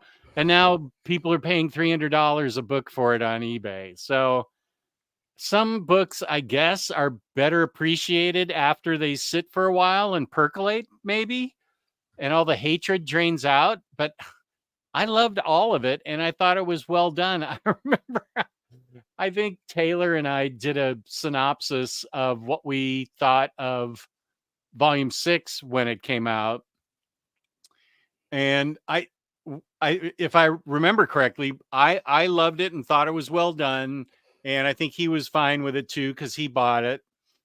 Uh, and then I had so many nerdling comments in the comic section, like how unrealistic it was for so and so to happen because so and so did this, and I'm like, this is a comic book. It's supposed to be unrealistic. What do you think? I mean, somebody used some kind of Catwoman used some kind of tactics on Bane that weren't cricket or something. I'm like, what? I remember a big one that people got upset about where they go to like the desert and Catwoman fights Talia with swords or something, and they're like, "How dare Catwoman be as good of a sword fighter as Talia?" And I'm like, She's not God. yeah, yeah, you know what I mean? It's not like it was Lady Shiva, or I'm not gonna power creep anything, but like I feel Yeah, like, Catwoman's highly trained, it turns out. Deal with it. It's a yeah, heavy, comic book. yeah. It's not like I don't know. It's not like it was Ace the Bat Hound that beat Talia in a sword fight. Yeah, I don't And know. I, The comments were just so ridiculous that I didn't even answer them. I'm like, you it, guys. I think it has one of my favorite storylines ever, and that's right before the wedding, where they go to a carnival together. So Oh, you get 100% my so favorite. good, so Two good. My favorite 2 Batman stories are back to back in that volume Yeah. 3. Which was the other one? Um, well, okay, they go on a date, and then I think Was it the Wonder Woman story where they're like, no, it was more grounded. It was like Clark and Kal-El are trying to express their feelings towards each other, and they oh can't. yeah, dude, I just love that And whole, yeah, Lois and Catwoman were talking in the apartment, this and that, and they yeah, were yeah, yeah, relating to each other. yeah. And Bruce and Clark in their outfits just couldn't explain how much they loved each other. And of course, one thing against it was DC's horrible marketing of the wedding issue. Yeah. When taken in context of the whole story, issue 50 makes 100% sense. Marketed it as the wedding issue, completely out of Oh context, my god, as you need to I be. bought like 8 spin-offs that were like the lead up to the weddings and things like that. Like that that the stories had nothing to do with it.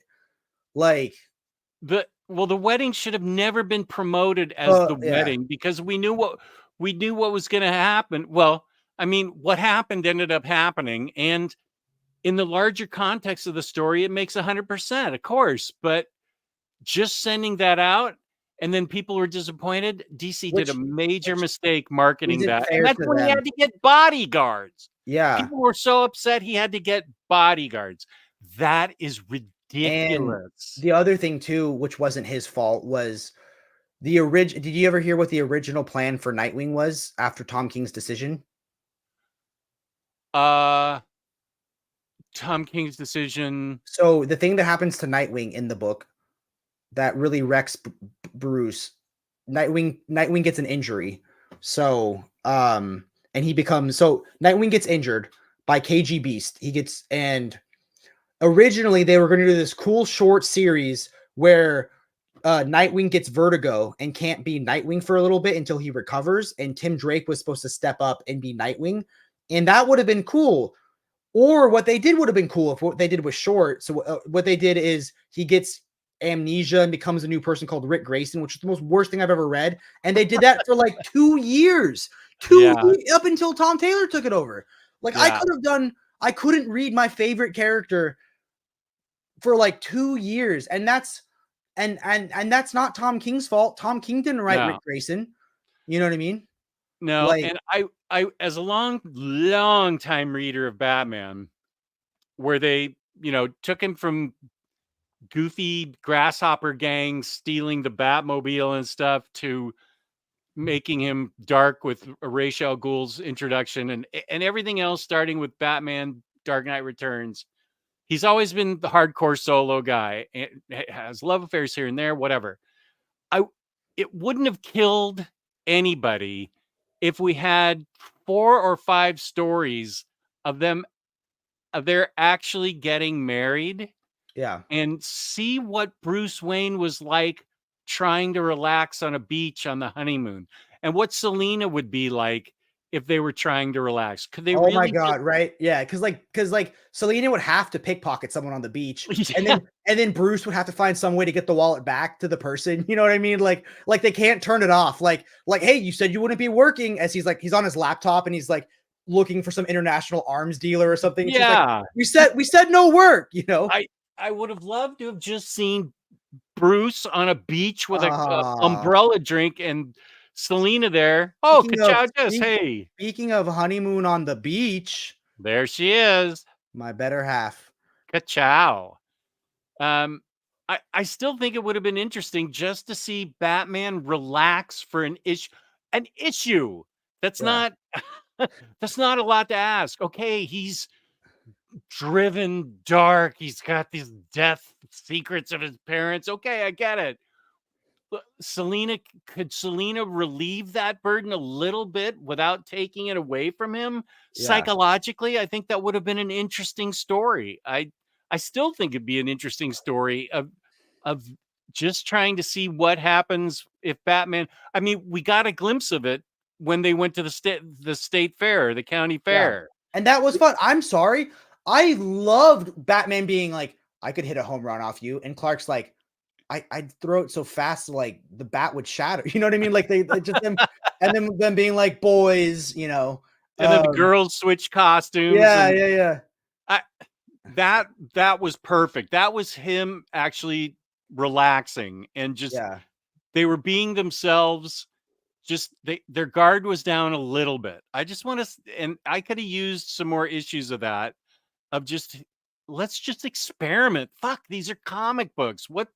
So what? Let him relax for a little bit. I think the only thing that I kind of got a little like, I get it was a stylistic choice, but I feel like Tom King would reduce the dialogue because sometimes to like, it would just be like a whole issue going, bat, cat, break your damn back. You know, like it got really into the rhyming thing for a second. Like, Oh, and I'll tell you the other issue I loved is when, Oh, the Cold Days was good too. Do you remember that one where it's like 12 Angry Men, but with Bruce Wayne? yeah, that That was one was great. so interesting because he has to get the jury to admit that Batman's not God. Batman's not Yeah, perfect, that he can make a mistake. And he made the mistake because he was fucked up from the wedding. yeah. Like that was so interesting. What was the shoot? Oh, the one that happened right after War of Jokes and Riddles when Poison Ivy was like broken from that and she was trying to take over the world and she was succeeding. And Yeah. they had to the Batwoman and sorry, Batman and Catwoman had to, Like I mean, convince her, right? They had to like, They yeah. even got poisoned by it. And Alfred got poisoned by it, and they had to break Harley Quinn out of prison or something Yeah. To get her to talk to her, right? to talk to her and bring Poison Ivy back into the real world. And I thought that was great. I loved that issue. I feel like the other one that was interesting, and maybe people hated this one, but when Booster Gold goes to give Batman a wedding gift. Booster Gold's always funny. So Yeah, I thought it was interesting because like he tries to do it was like a take on the man who has everything, you know what I mean? yeah, And it's just not the same for Batman, you know? Um, yeah. I can never I Caps think means he's I think agreed, he's right? serious. I think he does like Tom King Batman. Nice. He would say he hated it. I don't think Cycle deals in sarcasm. He either hates something or loves something. I think I've noticed that he's sarcastic when he's lowercase. Okay, well, I think he's serious here. I He guess doesn't like read a whole lot of, yeah. DC and Marvel, so I'm just over here looking like who would you want as the writer and artist on like a gritty maxi series for the Ronald McDonald characters? oh, I think you have it spot on. That needs to be a 6-issue miniseries with Tom King and Mitch Gerads. That'd be perfect. But Tiny Onions Grimace would be so good. Oh, yeah, that's true. Maybe that could be another issue where Yeah, Tiny Onion experiences okay, or okay, I got it. My Mount Rushmore of writers for the McDonald's. yeah, So they I take each want character. I want Mark Waid on Ronald McDonald because he'll get the essence of the character. It'll be so good, so light. That one's just light and fun. That's just a light, fun Ronald McDonald, That could even be Matt Fraction writing that because he does humor so Oh, well. I love that. And then I want Hamburglar Tom King, a really Yeah, dark, gritty, like yeah. why does he steal the burgers? Why is the economy the way it is that he has to steal burgers in a town where the mayor's a burger, you know? Especially back, oh, yeah, Mark Oh, Russell. Yeah. wait. Oh, dude. Imagine Michael Allred would do good art too for a McDonald's series. Oh, yeah, with Mark Russell. But Yeah. Hamburglar got introduced when hamburgers were like 20 cents and he was stealing Yeah. burgers. Yeah. And now the burger, it costs so much more. Yeah. I don't even want to check what my DoorDash order was. What did you end up getting totally? As I was texting her the order, she said, I can totally hear you. So I think she knew my order. Oh, But I got some nuggies. I got a quarter pounder with extra pickles, extra onions, and I got an Oreo McFlurry with hot fudge on top. you are not going to regret that Oreo McFlurry with hot fudge. That's a Um, hack, man. I taught you a hack. oh my God, dude. If James Tynion writes Grimace, he writes himself as Grimace. So Grimace is like kind of an outsider in the McDonald's kingdom, and he's gay and he's a little overweight. And he can't connect with the rest of them because why is there no other Grimace? Why can't he connect? And he's Why purple. yeah, he's purple. Why is this amazing, dude? Why should this need to exist? Oh my gosh. Yeah. Now I want Tiny Onion doing that. Totally. Oh, I feel like it'd be so good. Like, why does Grimace have dark hair and glasses on right now? why is Grimace wearing that towel from that cover of Nice House on the Lake? I met Tiny Onion. I met all these guys before they were big. At Awesome Con in 2018, like Tom King, you could just stroll right up. I He'd thought take a Tiny pic. Onion got smaller. Well, but Um, Tiny Onion didn't have a line. Tom King didn't have a line. Matthew Rosenberg didn't have a line. So I just strolled up and talked to Tom King for a while, and Tiny Onion. I was talking to him about Garth Ennis. oh Which character for Garth Ennis? yeah, they would secretly be the devil probably. Ronald McDonald would have some alter ego that would be connected to hell somehow. Mignola on Ronald. Explore like a Lovecraftian evil clown situation. Oh my god. Tiny Onion described the detective run, Fall and Rise of the Batman, as they're letting me do whatever I want with them. It's like X-Men for me. I can do whatever I want with all these characters. And They that did was so whatever characters cool. he wanted, yeah. And Tom King didn't have a line. Now, Scott Snyder and Capullo, they were at the top of their game. Yeah. You had to wait in line, and it took a long time to see him because they are both such nice guys. Scott Snyder Probably would talking talk to everybody. Yeah, he would talk to everybody. I told him I loved his Batman so much, and it meant so much to him. And I said, actually, I've stood in line twice for Scott Snyder and Capullo, and they're both just as nice. I can't say enough about any of those guys. They were all super nice, and there were no lines except for Scott Snyder. I'm trying to think. Didn't see G. Willow Wilson. I saw Becky Cloonan there. No, not Becky Cloonan. Was this all at Heroes Con, or was this a different convention? This was Awesome Con in 2018. What's the woman's name that draws for Neil Gaiman all the time? James, put it in the chat. Well, I can just see her. She just wrote Chivalry. She illustrated Chivalry. Her art is just gotten so amazing now. She what worked did you write? on I'll Google it. Or what did she draw? Somebody will come up with it in the chat. I asked her. I had her sign my copy of a book she did with Warren Ellis, and I said, "So, what was it like to work with Warren Ellis?" And she said, "It was interesting." That's all she said. That's kind of layered. I feel like there's a story behind that. Oh yeah, but she wouldn't go into detail. She was very nice. It wasn't Becky Cloonan. I'm mixing her up with heck. You guys gonna make me go find that book? Okay. Anyway, she was there. She was very nice. And I got the writer of Gwenpool to sign my Gwenpool pop, which I think I sold. Probably to me. I'm just kidding. I don't collect Funkos. I had to get rid of all my pops except for a couple.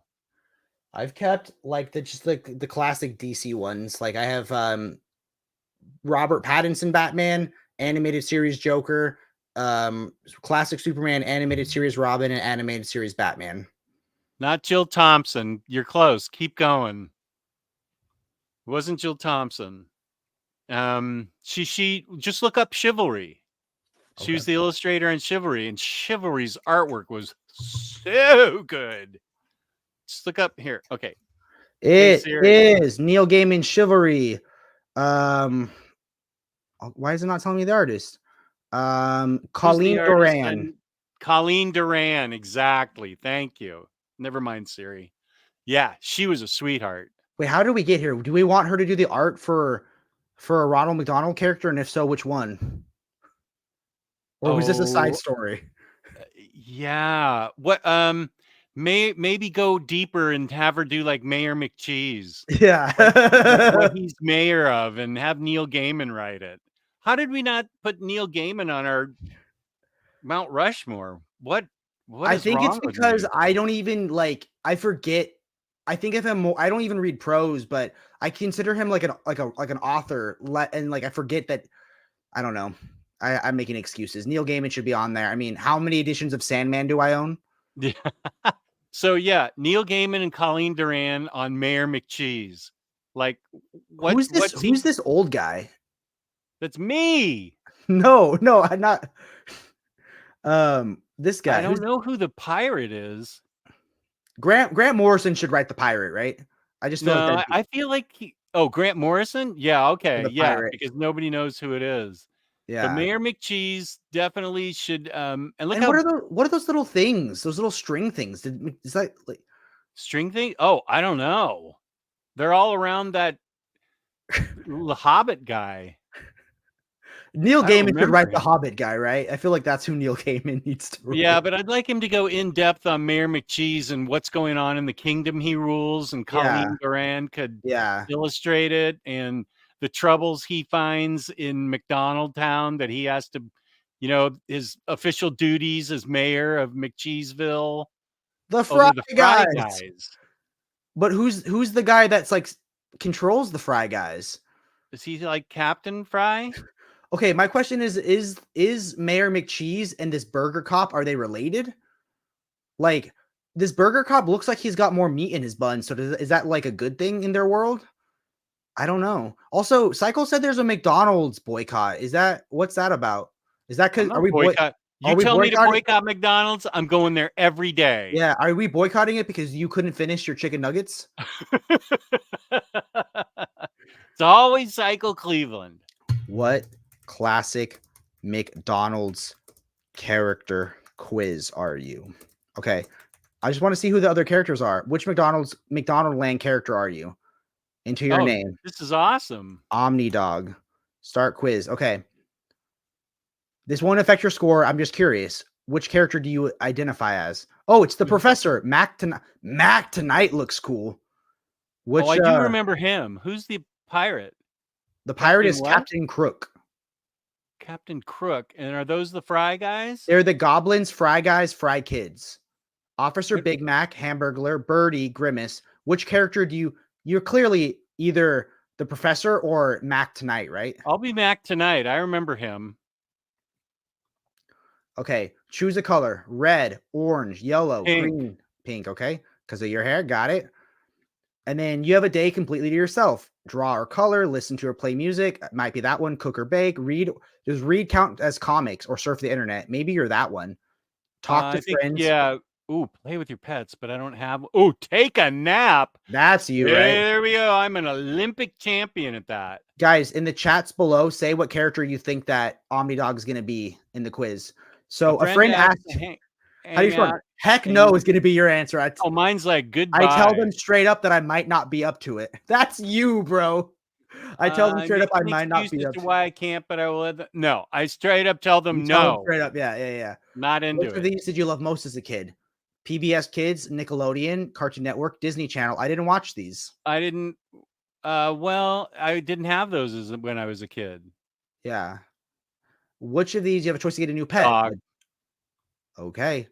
I feel like it's going to cut to the neighbor's cat and their heart just broke right now. How do you feel about phone calls? I get a little nervous. That's me, but I feel like you hate them and you find excuses not to make phone calls, right? I never answer the phone. Yeah. Choose a holiday. New Year's. What am I doing with this? This is going to tell you which character from McDonald's Land you are. Okay, we're almost done. We have a few questions left.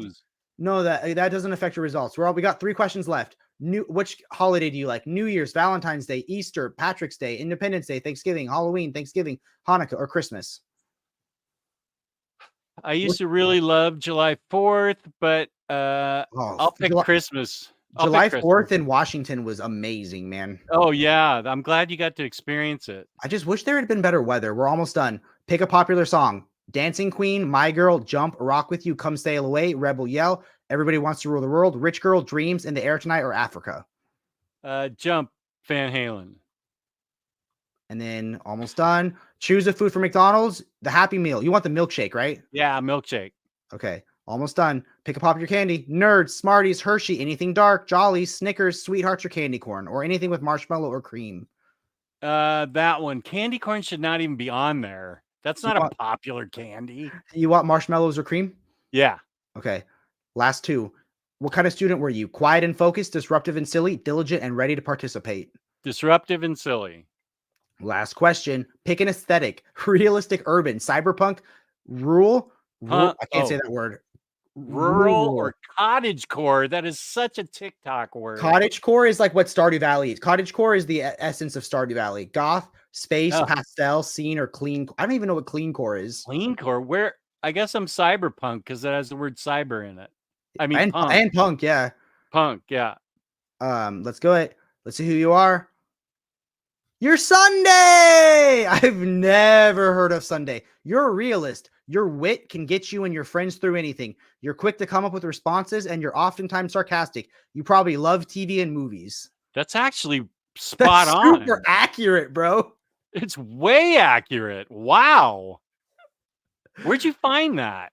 I don't know, but I'll send it to you. It's just the trending quiz right now is which type of bitch are you? I don't even know what that Send me that. That'll be fun to play on Omnibros sometime. And I'll give you credit. There we go. I'd still love to be an Omnibros guest nowadays. Now that I'm remote whenever I want to be, it'll be way easier to fit me onto Omnibros someday, Oh, like sure. a Wednesday show or something. Yeah, man. That was fun. I honestly feel like that journey was so worth it for the end. I've never heard of Sunday, but you are Sunday, bro. I am Sunday. You should read Richard Fearing's at 958 because it's really nice. Jake and Omnidog, people like you, Uncanny Omar, BJ Kicks and Illuminati, and others helped me back into comics and collecting Omnis. Just want to say thank you very much. You guys have a good night. Richard, that means the world to me. Honestly, like you considered me a peer to my heroes. So that means the world to me. So, I mean, like, yeah, that's going to make my whole night. I'll share them with the rest of the jabronis, and that'll That's make really their nice. night too. Thank you, Richard. Super nice. That kind of thing keeps us going. That's why I don't like Reddit, but someone was complaining on DC Comics today that there's no one positive on comic book YouTube. And I was like, I can give you a list of like 8 people that are nothing but positive. And that got me thinking. I was like, it's so much effort to create a video or to do a review. Why would I ever do one-on-one that I hated? Like even your negative review that I talked about was because you love the original story so much and you want and that came in its own place from a place of love. And it's not like you're still pouring root beers on books, you know. I stopped doing that. Yeah, because why make content on something you hate? You know, I don't get where well, I don't know any negative. I don't look at anything on YouTube, so I don't know. But I know there's negativity all over the place on the internet. But I mean, that's all you and I and everybody else that I know does is we're happy about books and we want people to read the books that make us happy. Like I didn't put Black Cat twice on my channel and give it rave reviews because I thought it sucked. I said this is so well done. I want people to know about it and get that fun in their life. That's all I want to do on the internet. Would I like Black Cat, or is it not for me? In all seriousness, it is for you. You don't need to know anything about Black Cat to know it. She's a thief. She's a black cat. Could Black Cat beat Talia al Ghul in a sword fight? Possibly, maybe. I don't know. She's had a fling with Peter Parker. She goes in and out with him whenever he's on the outs with Mary Jane, except when they're married. But yeah, you don't. The book. The thing I like about that book is you can go in with just a little bit of knowledge. You just have to know Black Cat's a cat burglar. I think I knew her from the Spider-Man game. Her name is Felicity, right? Felicity Hardy. Felicita Hardy. Got it. Felicita Hardy. Got it. Okay. Felicita Hardy. Got it. I don't even know who Maria Tamako writes Birdie the early years. What have they written? She's she wrote Detective Comics for a while. She wrote several popular indie books that are really good. And she wrote Detective Comics for a while. And I'm gonna change my Birdie writer. I want Stan Sakai on Birdie. That's a good idea. Cycle. I don't pretend to know things I don't know. Imagine if I was on here being like, no, I'm not gonna take the cycle bait. I'm not gonna take the cycle bait today. Bait. I've been reading comics since like 2019. I'm new. I know new comics. I'm sorry. He asked and I answered, buddy. Yeah. Cycle's the negative side of comic book YouTube. I'm just I kidding. know, and he's saying I'm Wait. as positive as a Wait, get. Cycle, do you like these different, even more expensive headphones I'm wearing today? Since he's Does an he audiophile. recognize him? He recognized the Meze Elites. Do you know what brand these are? Let's see if he knows. How do you have him? I'm the head of. Oh, so one thing we did today was they had me write out what were potential job titles for me because I do a bunch of things now and what my new promotion title is going to be. And Stealer of expensive headphones. I know they called me yesterday and go, Jake, have you seen the headphones that these are? Like, we need them for a demo right now. And I go, yeah, I got them. He's like, dang it, we need them. And I go, sorry, goodbye. I'm using them tonight. Yeah. Yeah. These are the Focal Utopia 2023 edition or 2022 edition. But I'm thinking, what is your most anticipated Omni in 2024? Death Metal is going to be fun because that was such a closing of a chapter for me. Good pick. I know Jess's, so I won't say it. I guessed it wrong last time. Well, he's going to bed. Superman Silver Age Volume 1. Yeah. That's my omnibus. And mine is probably night. Death Metal. Thanks for being here, Richard. What a good time. I think my new like job. You said good night a few times, though. Are you still here, Richard? I mean, how can you just can't if give you us want, up just put us on your phone and go to sleep with our soothing voices, you know? I think my new job title is going to be social media manager and e-commerce support will be my name. That's a mouthful. It is. It's because I work like 3 different jobs and it's hard to find one name that fits all of it, but maybe just social media manager.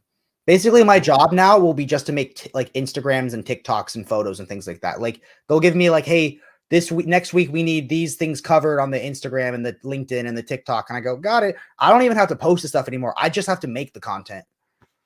Speaking of content, I just got told by Google that my review of the audio equipment you sold me has gotten over 1,000 views. What? Yeah, Google standing tall for my audio review of your equipment. That's awesome. That means I'm viral, baby. My equipment's viral anyway. One of my coworkers wanted to buy her dad a pair of speakers that matched the description of the ones that you got. So I told her, I was like, hey, you should get these ones for your dad. And I told her to go through Klipsch, and I guess Klipsch discontinued them. They replaced them with the 7s now. Oh, the 7s. They're slightly bigger, I guess. Those look like 2016 Beats to me. He's just messing with you. Now he's being sarcastic. Oh, look. Oh, it is capital. It is capital. Dang. We don't know. He keeps us guessing. He does keep us guessing. What should I read next, man? I feel like, what do I want to read next? Should I finish Lazarus or should I finish Preacher? Lazarus. Okay. Lazarus. Oh, that's so also the great Greg Rucka book. Damn it. Yeah. Oh, didn't they read? I think they said, I think they might have said, I finished. Oh, that was Elon. Yeah. Yes. Yeah. You're right. Yeah. So okay, good. Lazarus. The second I read it, I said, this could be a live action Netflix show. It's such a realistic world. Everything in that world was so realistic. And I don't think it's fair. I'm not going to name any names. I don't think it's fair to hate it because there's like the tiniest little bit of light incest in the opening page that's like never addressed later on. Like that alone shouldn't make you hate the whole run. I think that's only come up recently. When it came out at first and I was loving it, nobody ever said anything. Yeah. That's nitpicking. And I think it's supposed to, in an oligarchy, I can't say that, oligarchy, yeah. In an oligarchy society where a family rules, like a family rules, like that might not be the most unrealistic thing in the world. You know what I mean? Like how many like European kings and queens? Yeah. You know, intermarried. Yeah. Yeah. Yes. Lazarus felt like a Netflix series. So I read the first one and I absolutely loved it. Everything in the world, it throws you in the world and you're just like, okay, this is the world now, you know? And I needed a little bit of a breather after the first one, but I'm excited to read the next 2. Good. So I'll finish Lazarus this week. Yeah. I love how we Well, talked about Nice House for like 10 minutes and the rest of it we spent like an hour on McDonald's. we That's the didn't best kind of want live stream. we didn't want to spoil the book. I have to pick my next book out of my stack of shame. I think. Department of Truth? I think I want to do something a little smaller first. I think it might be the Night Eaters book 2. I'm gonna have to read the last half of Night Eaters book 1 to catch me back up. But Was that that wasn't the one of like the demon theme park? No, I read that Dark Ride. I read volume 2 of that already. I was thinking that my wife might like that book. Oh, she totally would. That's this one. This is the same team that did Monstrous. Do you think she'd like Night Eaters or Dark Ride more? Because I was thinking Dark Ride because it seems like it's kind of like a satire of Disney in a way, you know, like you were saying. It is, but with horror elements. I mean, it's real horror elements. She loves horror, man. Well, then I think she should read Dark Ride. This is also horror, but it's slow burn horror. Yeah. So like the books that she loved, her favorite books are Something is Killing the Children and Witches. Those were the two that she read she really loved. I think she'd like Dark Ride. It's really well done. Well, awesome, man. I wonder where my McDonald's is. I feel like that should have come by now, right? When did she order it? 6:33. I guess it shouldn't be here, but maybe it should be here soon. I can give you another couple minutes because there's some stuff I need to do, like go to bed. said like a classic Sunday. You're a realist. Your wit can get you and your friends through anyway. My realism. You're quick to come up with responses, and you're oftentimes sarcastic. You probably love TV and movies. Wow. And I answered all those honestly. I want a Sunday now is what I want. Like how I have hot fudge sundae coming on my milkshake. Yes. I don't know why I suggested that to you because now I want one. Yeah. I mean, the hot sundae is not for you. You wouldn't gain anything from it. Oh, yeah. Harrow County is also really good AS. I bought the first omnibus and then she said, because that's like a compendium, she goes, no, you have to buy me the library edition so I won't read it. And 2 of them are out of print. That's not what happened. I'm just kidding. I think she started it, but I don't think she would like a book that size. So I think I should find her a trade paperback of Harrow County because she gets like overwhelmed by the size of the book. Yeah, I can see that. Cycle, I did hear Wayne Siegel's eulogy, and I appreciate the fact that you sent me the whole thing on Ralph. That was really, really good. I appreciate it, Cycle. That was really nice. Was that a celebrity that passed away? It was Howard Stern's best friend. And I couldn't believe it. I hadn't heard Wayne Siegel's name in a long time. Yeah. Wayne's wasn't that great, right? But you sent me the whole show, and what I meant was thank you for the whole show, sending me the whole eulogy on Ralph. It was Howard's best friend, and he was younger than I am, and he passed away unexpectedly. And it was a really touching show that Howard did about him. And I don't listen to Howard anymore. I just don't have the time. I'll occasionally see clips of things on TikTok. He seems like he's no bullshit. I've never really watched Howard Stern. Oh, yeah. He's so great. Like he seems like a cool dude. Oh, yeah. I've never really been like a shock jockey fan, so I don't think I would have liked his like crazy antic era. But yeah, I think since he's gone on to Sirius XM, he's been even better. I think he's more relaxed. I'm almost done. I'm secretly taking the McDonald's quiz for myself right now. Why did it have to be 13 questions? That's how they got it so specific, right? Because it was 13 questions. Yeah. Dreams by Fleetwood Mac. That's the song I'm going with. Oh, good choice. I'm going with, how do they not have a McDouble? Um, Oh, McDoubles are good with extra pickles and extra onions. I think I'm going double cheeseburger, I guess. I don't know. I want a McDouble. Candy. Is it gonna piss you off that I'm going candy corn? If you love it, you love it. It doesn't No, matter to me. You have to be true to it. I like peanut butter candy, and I don't see peanut butter candy on here. I see Well, anything yeah, how do dark they not chocolate. have Reese's on there? They have no, yeah, they don't have Reese. So I like candy corn one time from one place in Halloween. Like I'll go to that place, that old timey candy shop, and get their candy corn because it's good, and I'll eat it. Oh, I still have my bag of candy corn. You know, that's how little I eat it. But it's not. It's like a nice aesthetic thing. I guess I'll go. I'll go dark chocolate. Yeah. And I was disruptive and silly. And I'm gonna go cottage core because I'm a Stardew Valley fan. okay. No, I can't wait to play that with you now. Captain Crook, you are extremely determined to get your way. You're set in your ways and care a great deal about your personal priorities. You love action and adventure. How is that description? I think everything but the action and adventure portion. You know what I mean? Like I like reading an action and adventure. I like seeing an action and adventure, but I also like don't like leaving my house now. I mean, but you met me. Have you ever seen me like how much I push to get my way? You know what I mean? Yes. Like when I say I'm gonna buy a book that's out of print and you go, you should wait for the reprint, and I buy the book, you know. Yeah. And I do care a lot about my personal priorities. So I think this is accurate. I think you love action and adventure is what your media tastes are. Yeah. Yeah. Oh my God, Cycle's going. Okay, Harrow County. It's not that she didn't like it. It's that when I gave her the book, she read a few pages and said I got overwhelmed because of the size of the book. So I think I need to ease her in with a trade paperback of Harrow County and not like the larger omnibus that's like one half of it all.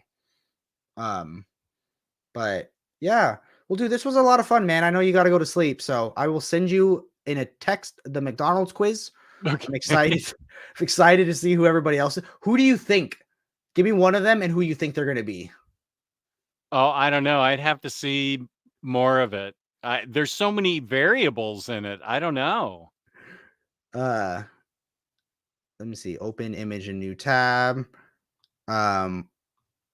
Just knee-jerk reaction. Lou's going to be the Hamburglar, right? That makes sense.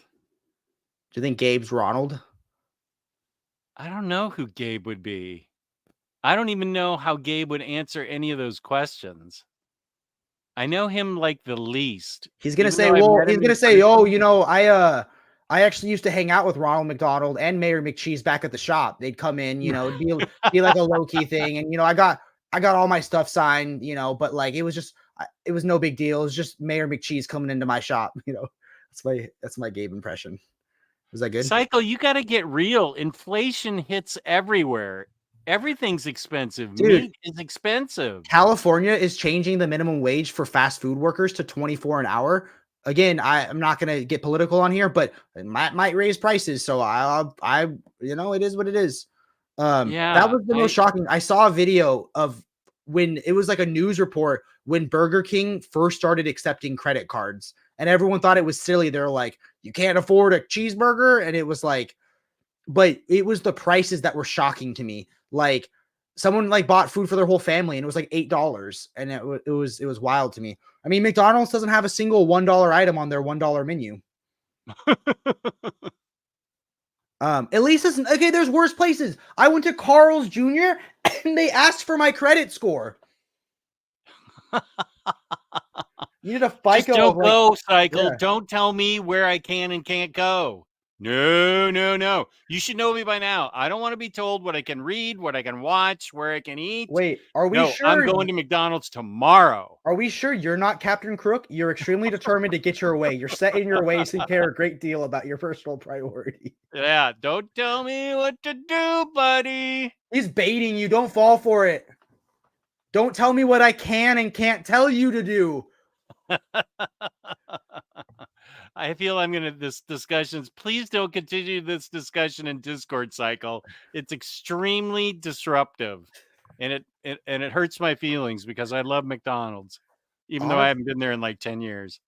McDonald's is like my wife's comfort food. Like when she doesn't feel good and she wants something that she knows will be consistent with what it tastes like, Yeah, you know.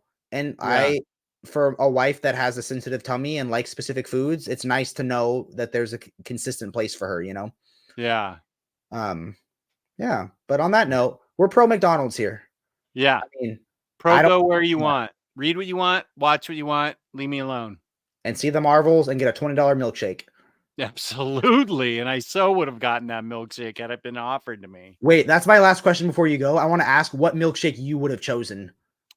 So Oh, I would we have have gotten cookies and cream. That one, yeah. the double. Okay, so I want to tell you this last thing about Oreos. Jordan got us the Ninja Creamy, which is a Ninja ice cream Oh, maker. my daughter Right? has it. Oh Yeah, my god, it's so good.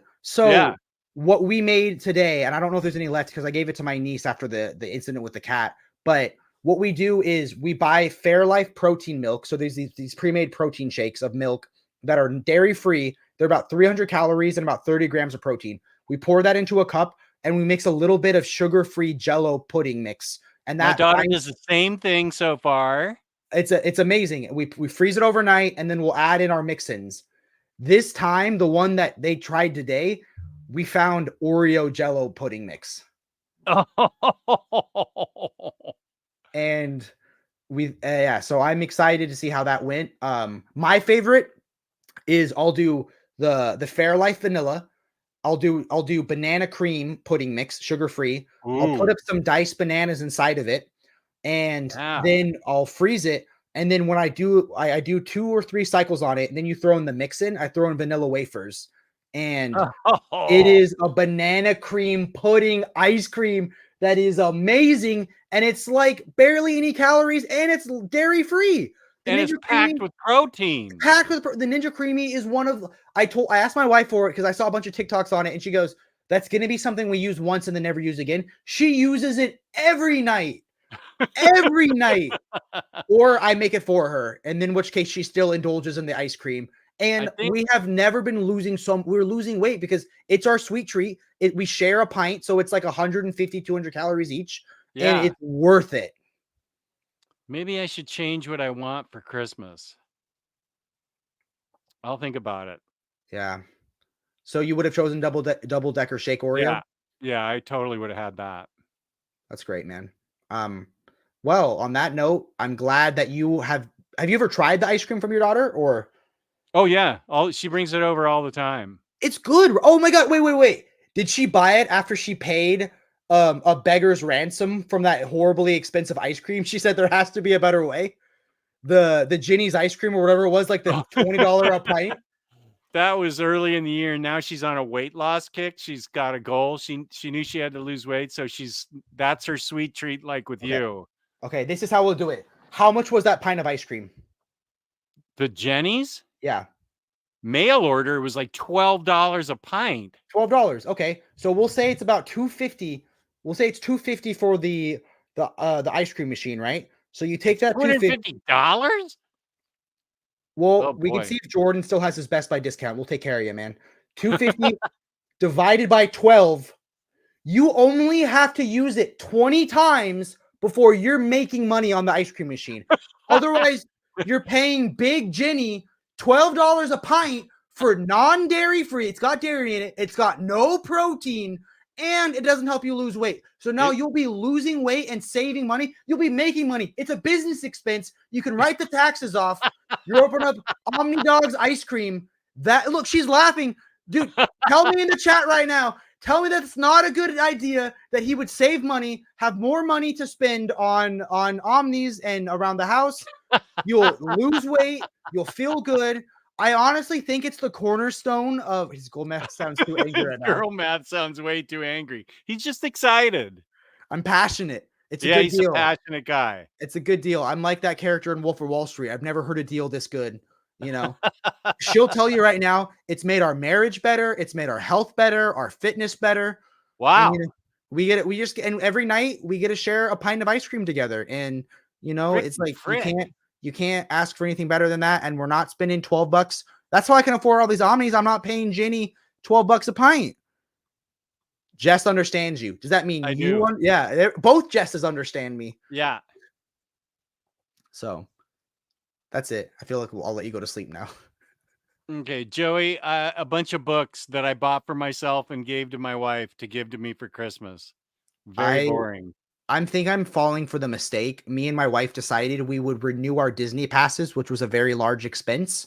Oh, And we wouldn't do gifts to each other. But everyone in my life is telling me that means still get her something tiny and small. Like, don't get her something big, but get her something small. And I'm like, is that true? And she goes, no, don't get me anything. But I feel like it's still a test, right? I got to get her something small. yeah, you still have to get her something. Even though she's on this watching, when a woman says that, she says she wants something. That happened with we had a family party the other day, and then they like Jess said, you don't have to go. You don't have to go. You can stay home. And all the girls at work tell me, no, that's wife for you have to go to the family party and support your wife. And then I said, but she said I didn't have to go. And they said, no, you do have to go. And so I went, and it was great. Don't Oh, give me that's anything. good that it was great. Don't believe her. Yeah. Okay. Yeah. Well, No, guys, if you need any translation for wife, come to me. I speak fluent wife. that's why they call him Omnidog, the love master. I just have been with this woman 37 years, and I know what wives say and what they mean. I've used your advice. I used the way you told me to do, like the I'm feeling stuff, or like I'm feeling this way, instead of saying it as like an absolute fact. Oh, So that was you good. shouldn't say my secrets out loud Whoa. to Ka-chow. Did it work? Well, I'm feeling like you're upset at me for breaching the confidence and the trust. So I feel like I need to be more secretive with you, right? With your secrets. Yeah, it did work. It helped us. She likes you, man. You're like Okay, my good. sponsor. You're good. Guys and gals, this was a lot of fun. Honestly, I feel like we all learned which McDonald's land character we are. One more laser before we go. Come on, man. There we go. I think my laser's a little faster than yours. A little more pep in that Mine step. took a while. My microphone might be in the way. I mean, honestly, your microphone's basically a laser. Yeah, there we go. Hey, everyone, keep reading and stay brave. Bye. Peace and love. Go to Omnidog's Vault. Oh, I'm so sorry. Wait. Where can they find you, Jess? I just assume they're all your fans anyways. Omnidog's Vault on YouTube, Omnidogs_Vault. Omnidogs_Vault on Instagram, and Omnidog has a Discord channel. And I will edit the description of this to add in his links, because Jess was kind enough to add in all 17 of my links last time. I will send you my links. Where should I send them? You just texted me. That's fine. All right. Hey, everyone. Good night. Bye. Thanks, buddy.